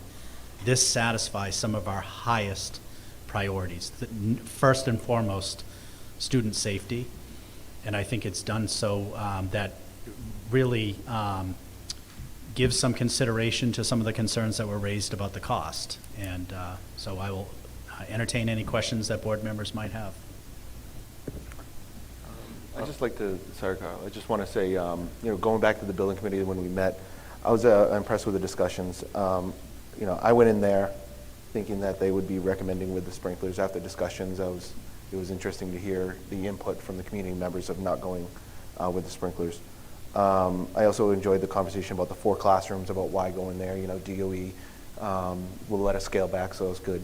I also, I thought that was a good request and to the board members, just what the building committee and really the community members asked for is to be part of the building study that's going to be starting in a few weeks. So Mr. Thompson had agreed, and just bring the board members that the building committee members will be part of the study. They will work with the company we're hiring to do the building study between the middle school, central school, provide their inputs, and be part of that entire process. So when it's brought back in October, they'll have been part of that. So it's not just administration, it's also community members that'll be there as part of that. I also want to say thank you to one of the members. And again, we had a few members show up today, Joe Tabby and Jeannie Crawford and Bob Weimer. But Mr. Weimer had brought together some questionnaires that the members plan on addressing over the next month or so, and then bringing back to the board with a number of recommendations, as well as one of the discussions was to have the project management, the architects, and the contractors in a discussion with that committee to talk about ways to cut out some of the price once we have more details on that pricing. As an example, they brought up about, well, do we need all those windows for the library? And Mr. Thompson brought up, well, the librarians have said the same thing. So is that an area that we can take out costs? So that building committee wants to make some of those recommendations and work with the construction team, which I thought was a really good thing for them to volunteer to do. So just want to bring a few of the discussion points that we expect, and we're thankful for having, but expect that they're going to continue to have that building committee coming back to us with some recommendations. So that's all. Dr. Hubner? Do we have a breakdown from Triton of their bid? Like, is it broken down in depth from the last one? For the $12.5 million Yeah, the one project? from last year. We do, yes. Okay. But for this, really, this is ballpark pricing again. Oh, yeah, absolutely. Yep. No, I'd like to see that at some point. Is the leach field in this? Yes. It is in this? Okay. The recommendations from the sprinkler system, did that come from Homeland Security, or where's? It did not. Okay. Is that from the fire department? Not that I'm aware of. I just Okay. know that there's been some conversation in the community about adding the fire suppression system. We, Mr. Dowd and I met with the fire department, and they had indicated it is not a requirement, and it would be there would be fire suppression system added to the new addition, the main office and the library, but there was not a need to add it to the existing, the remainder of the building. Okay. So it's ideal but not urgent. Yes, I would agree. And, Okay. you know, a sprinkler system is designed to save property. It typically, that is the function of it, is to mitigate fire damage, less so the saving of lives, because typically you'd get children out of the building. Well, the prior to building, that. the building is built fairly well Yep. for a fire from what I've seen. So yeah, you were saying, so I did quick calculations, but basically for $500,000, that'd be around 6% interest over 5 years. That's why I just said, just for an easy number, we'll get actual numbers, but I just took like the last project was 12.7 million, and with the interest at that point over 10 years, it was about $1 million, right? So this, I just said, okay, project is about half, maybe a little bit more than half, so just make 500,000 for right now until we actually have real numbers. Yeah, I don't know, and we're not going to know at all for the next 6 months because everything's so up in the air. But it feels like that it'll probably be less than 500,000. But I think for me, keeping it on under the yearly of the fire station, so that we're moving that cost over into the new year is important. I think it makes a lot of sense to do 4 classrooms instead of 2, even though it's 1.1 more million, but it doesn't make sense to have to go back and reopen it later, and this would take care of the long-term problems. Like, I agree. I think it gives us everything we need. It's a big number. I think also we'll have capital reserve. Right now, like we know we have 800,000. We can, at whatever point, we can talk about how much of that would be used towards the project. We may even anticipate what we'd be putting into capital reserve for next year. I mean, there's other numbers that we're going to have to iron out. So I look at that, do you mind bringing that back up, Mr. Thompson, that price tag? If we look at it, it's the $7.5 million right there is pretty much the ceiling right now based on ballpark pricing. So in capital reserve, we have 800,000 now? Between 7 and 8. Okay, so that could basically take care of the interest and would still have enough left over for any reasonably significant emergency probably. Right. So you're looking at, you could keep it around that 1.5 number over 5 years? Correct. Okay. And then if we get any building aid, right, this big possibility, we're going to shoot to the moon, see what happens here. But I think that, 2.25 million is a good number to think about also. Plus, we'll have that retention number that we voted on tonight in case there's an emergency that comes up. Yeah, that's very true. So, Yeah, I mean, I was thinking you were going to say that they came back for the 2 classrooms, so I was glad to hear that it was the 4 classroom, especially based on what we were just talking about with the kindergarten. I mean, we need, if we can have 4 classrooms in there, that's ideal. And I like that we can adjust if we need to. Like you said, we can adjust down but not up, so that makes sense. we get that study results back just in time, a little bit ahead of time of having to decide what we actually are going to go forward with. And I think we'll probably get some indicators in September before a final plan. So I think that helps to say what is actually that we're going to go forward with. Yep. Because, am I convinced we're going to go with 4 versus 2? No, we could go with 2. Right. But I think waiting to hear the experts, hearing more from this building committee, and have time for us to flush out, understand what's happening with kindergarten. There's a lot of things in the air that'll help, at least from my standpoint, my vote would be Yep. later on in the year. Yeah, but it makes sense. Again, like you said, we can scale down, but we can't scale up, so that makes sense to move forward that way. Anything else? I know you can not predict the future, obviously. Is there anything, like the school budget has gone up at a fairly standard level over the last 10 years. Is there anything you see that could suddenly come up that would drive that up? Or anything you see in the long-term plans? Well, I think I was surprised by the enrollment numbers. So again, we use Hsdsb. The hardest number for Hsdsb to project is the kindergarten number. Okay. And they were off, and that's not uncommon. So I think our enrollment is that sort of X factor, Okay. what future enrollment looks like. But again, we will continue to be good stewards of the budget. We will scrutinize every dollar spent to make sure that we're being as efficient as possible with the budget, especially in light of the passage of this bond and the incurred costs that would have on our operating budget. Yeah, and for that, a tipping point would probably be if you have to hire another teacher. That's a sudden jump. Okay. Right. Any other questions? Any other thoughts, dialogue on this? I think we'll be looking for a motion for what we want Mr. Thompson and Mr. Dowd to go forward with for submission to the DOE. You want to make a motion? I'll make a motion to move forward with, I'm not sure what the motion needs to be, to move forward with the 4 classroom option. Without sprinklers. And no sprinklers for the And no existing building. sprinklers. Perfect. All right. Looking for a second? Second. All right, second, Ms. Jard. Yeah, I think just looking forward to what the next 6 months, there's a lot still to work out, there's a lot of details. So appreciate everybody's efforts, the community's efforts, the community members that you have with you, Mr. Thompson, and really appreciate all this. And it's important to know, Mr. Smith, that at the end of the day, these numbers are higher than what I would have anticipated. These numbers are higher, I think, than what we would like to see. And these are very conservative numbers. I think that, Aaron, you just said it, we can go down, we can't go up. And it's the same thing with gross budgeting. If you've got a plan on the cost, there is a rate of inflation that's included in this. And so my hope is that these are conservative numbers, they're responsible numbers, but that when we get a little closer to final pricing, that the market will be a little bit more rational, and hopefully those costs will be lower than what we see now.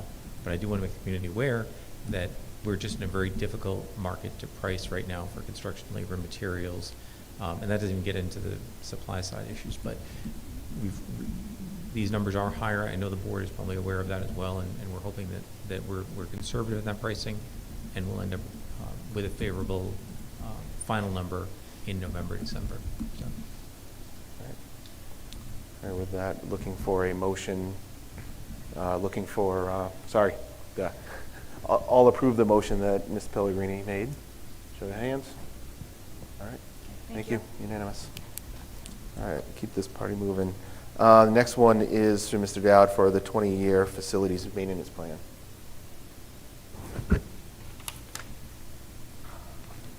Mr. Dowd?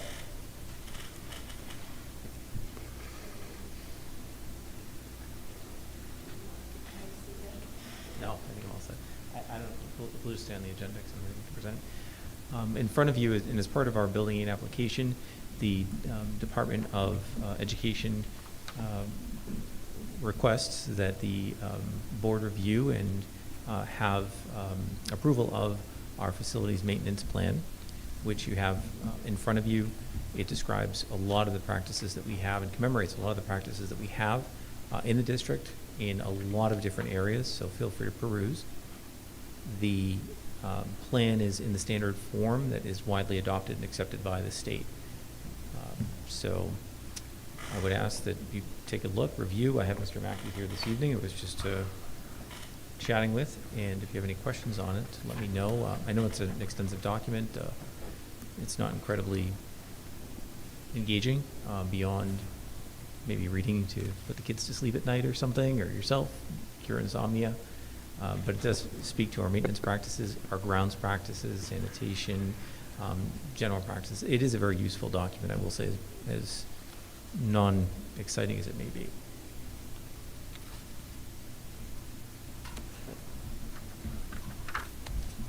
Questions from the board members? Are there any significant changes or anything that stands out from the previous year that?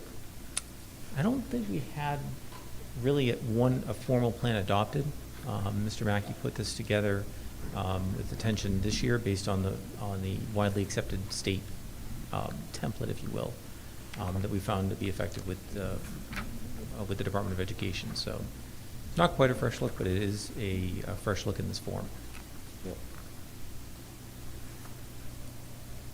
I think really simple question, but hopefully it doesn't open a can of worms. But anything in here about COVID? Was there any requirement to put in here about COVID, or is this what we generally, do with or without it?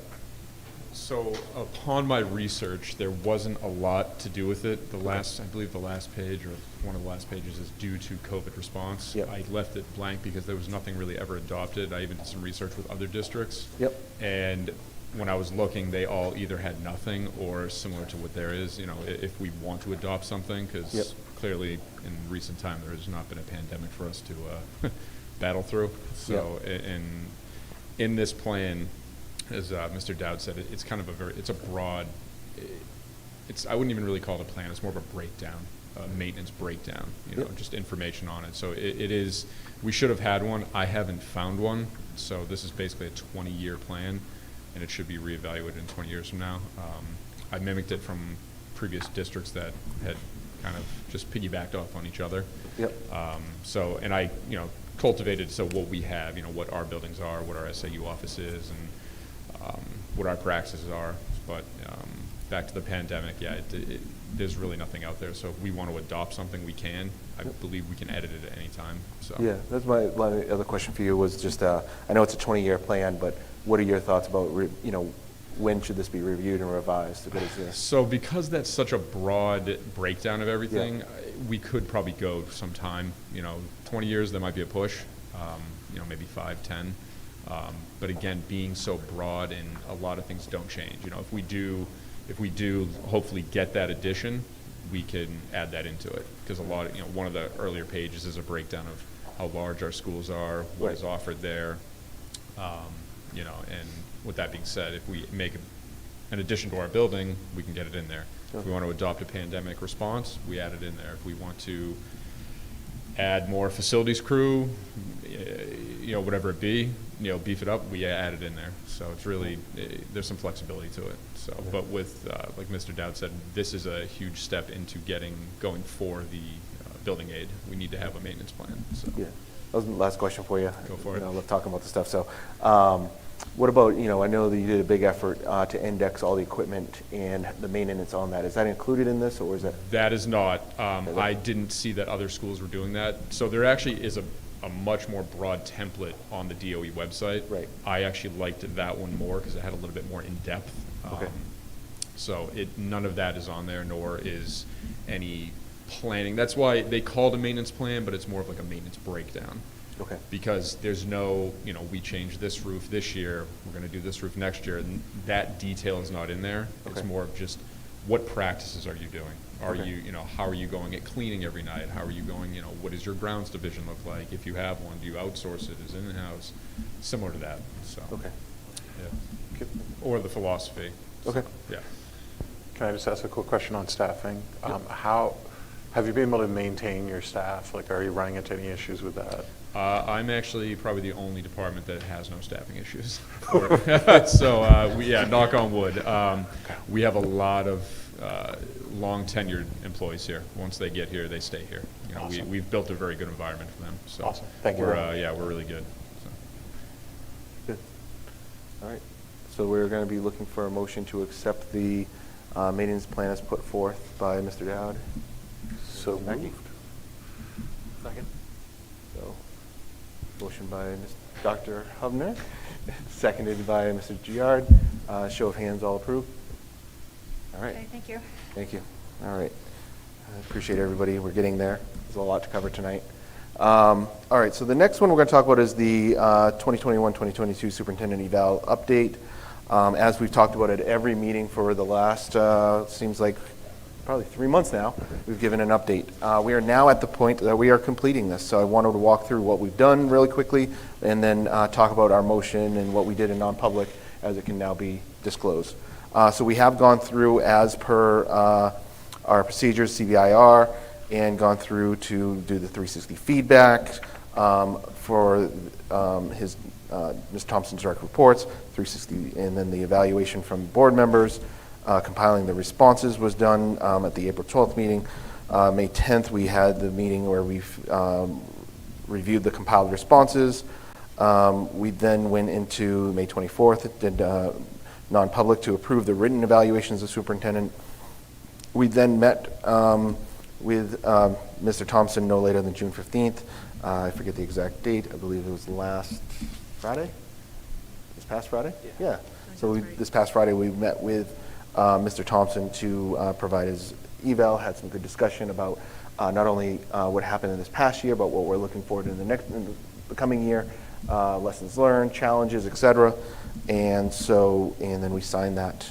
So at this point, I will announce our what we decided in non-public at the May 24th meeting. So at the May 24th, 2022 non-public meeting, the board voted to approve the superintendent's written evaluation per procedure, CBIR. Additionally, the board voted to approve a 3% merit increase to Superintendent Thompson's salary for the next fiscal year effective July 1st, 2022, as well as a 4% performance cash bonus payable to Mr. Thompson on July 1st, 2022, as allowed per his 3-year employment contract with the Hampstead School District dated March 2nd, 2021. So just at this point, just want to say very much appreciative of Mr. Thompson's leadership over this past year.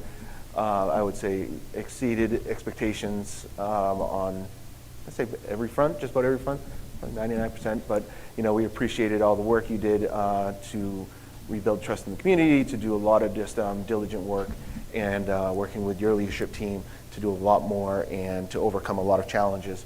And I'd say, even though there are challenges, some things that we work on, there's a lot more to do and a lot more that we expect out of you next year. So we might not be as easy graders, but no. We just thank you very much, Ms. Thompson, what you brought and invigorated this single district SAU and the community, et cetera. So I don't know if anybody else wants to say anything or not. Yeah, no, I agree with that sentiment. I appreciate everything that, all the strides that you've taken, and I think the district is in a much better place. You're a way worse critic on yourself, I think, than anybody else could be.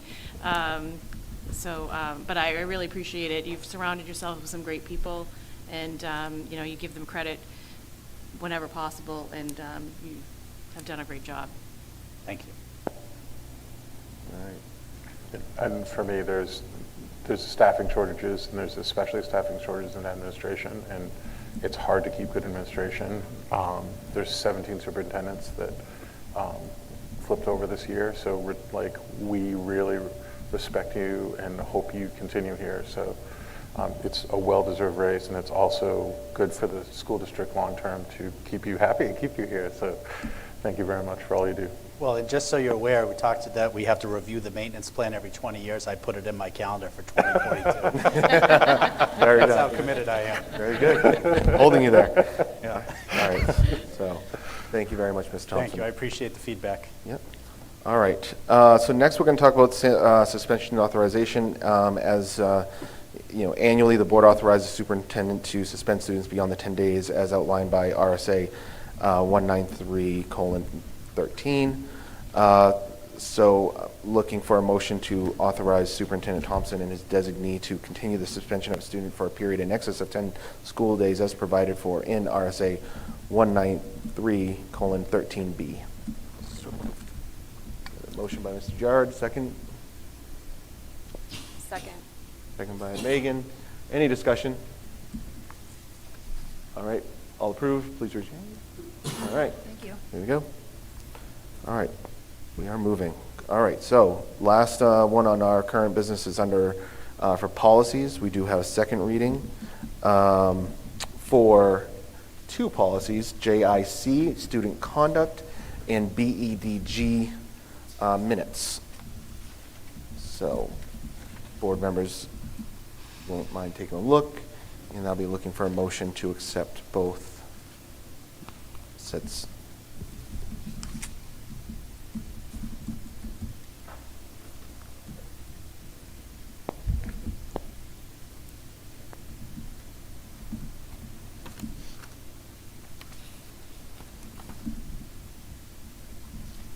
Did we mention a type edit or something in this at the last meeting that I recall? I thought we did, and I'm just wondering if that was updated.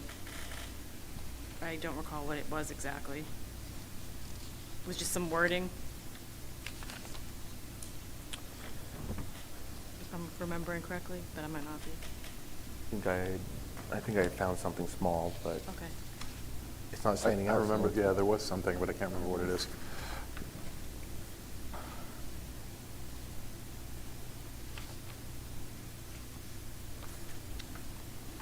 Was it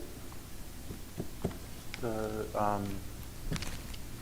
what's his face? Did he bring it up? Mr. Elliott found Yeah. something. Yeah. We can go back into the VOD and look for it. Yeah. Thought it was something minor, like there was just a repeat of one word. I think. So I will check back in my notes and make sure that that gets corrected. Perfect. Okay. Thank you.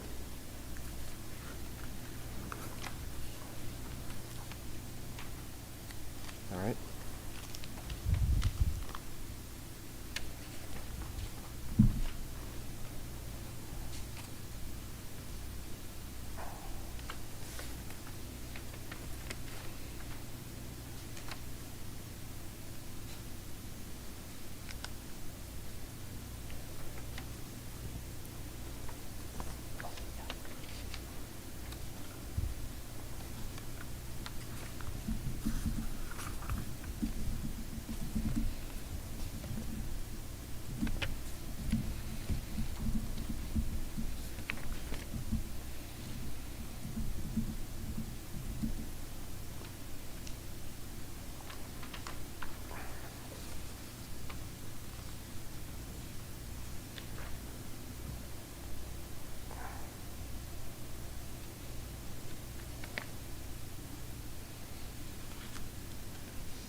for a motion to accept two policies.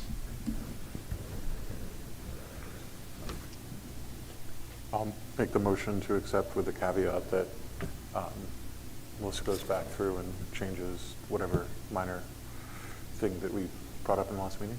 Can I do it like that?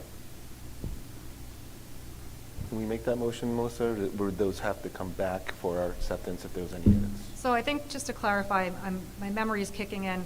I believe that that typo was in one of the other policies that the board adopted at the May 24th meeting. It was in So I don't think it pertains to this. I think it might be JICD. It was which was JICD. Like an student expulsion discipline. thing, or, yeah, that might have been what it was. Yeah, it was just a word that was duplicated. It was Okay. just in there twice. It Okay. might have been something about suspension. Yeah, The word it suspension was, yeah. was used twice. Yeah. So it's not Okay. in these policies. All right. I knew it was there somewhere. Yeah. I didn't want to miss it. Do you want like to revise your motion? I will motion to accept both policies. Okay. And I'll second that. Any questions, discussions? All approved? Thank you. All right, thank you.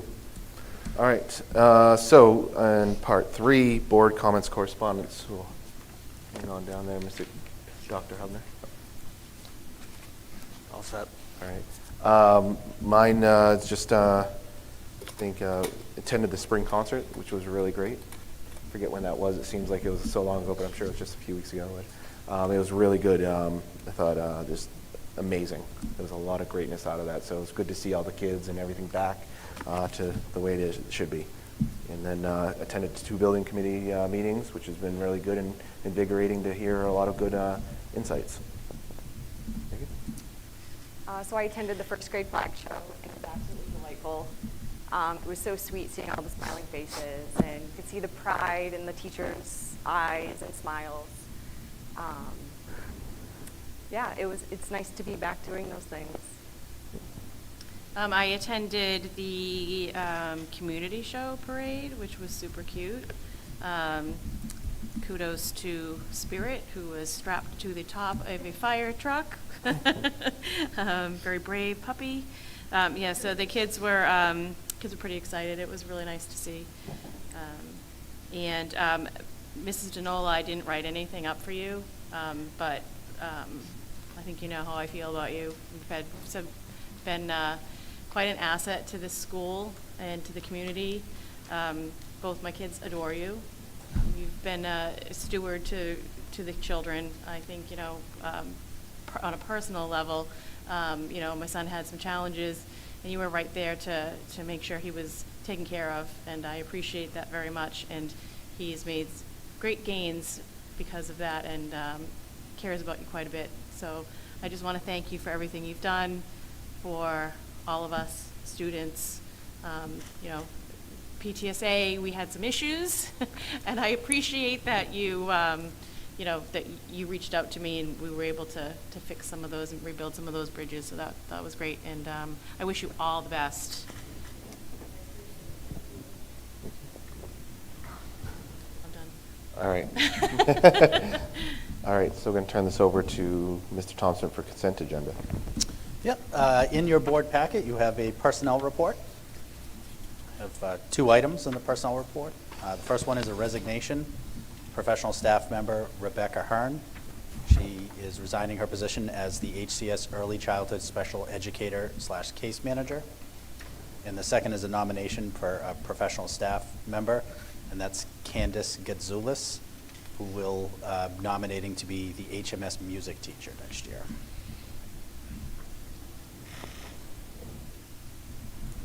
All right.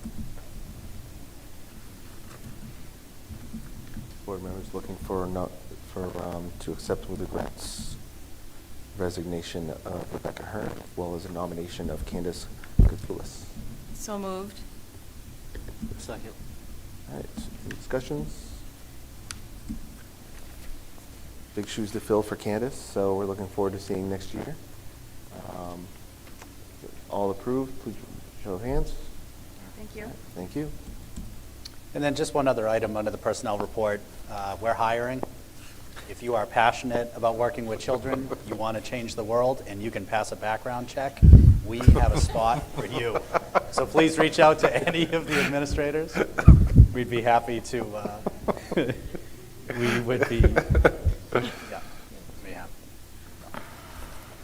And that's it for the personnel report. Thank you. All right. Board members, any other business, old business? I don't think I don't have any. Anybody else? What's that? That was? No, that was the personnel report. Shoot. Superintendent report.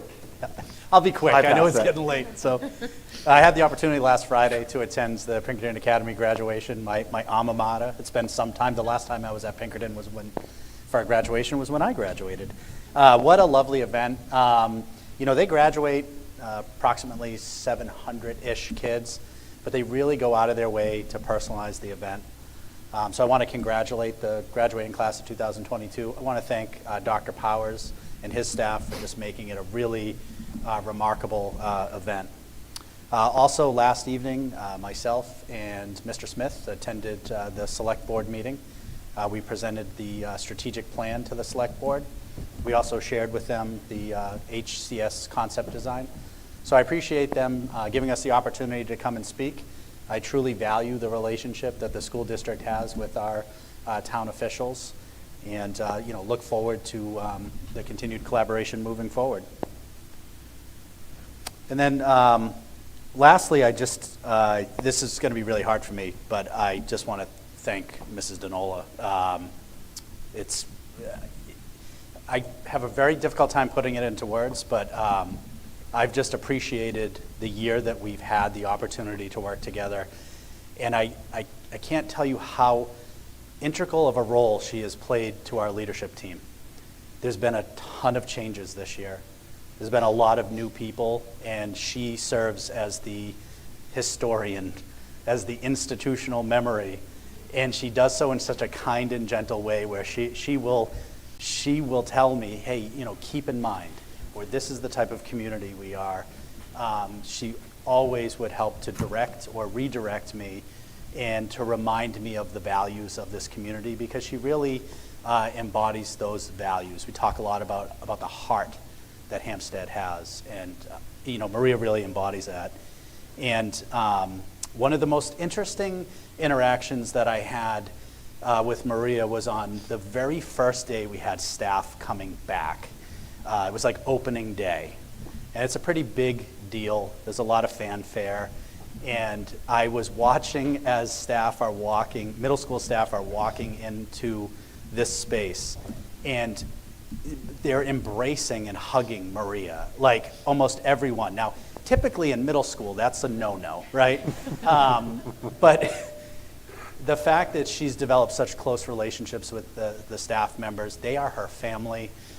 For me, I think probably the most important quality an educator could ever have is compassion, and Maria truly embodies that. And so, Mrs. Denola, I'm going to miss you tremendously. You're always welcome to come back, and I wish you the best of luck in your retirement. Thank you. Now I'm done. All right. As I skipped, there's no other business or old business, so I apologize for that. But all right, at this point, we're going to be looking for a motion to go into non-public under RSA 91A:3, 2A and C. So moved. All right, for a second. I'll second that. All right. Melissa, can you take the roll call, please? Yes. Mr. Giard? Yes. Dr. Hubner? Yes. Ms. Malcolm? Yes. Mrs. Pellegrini? Yes. Mr. Smith? Yes.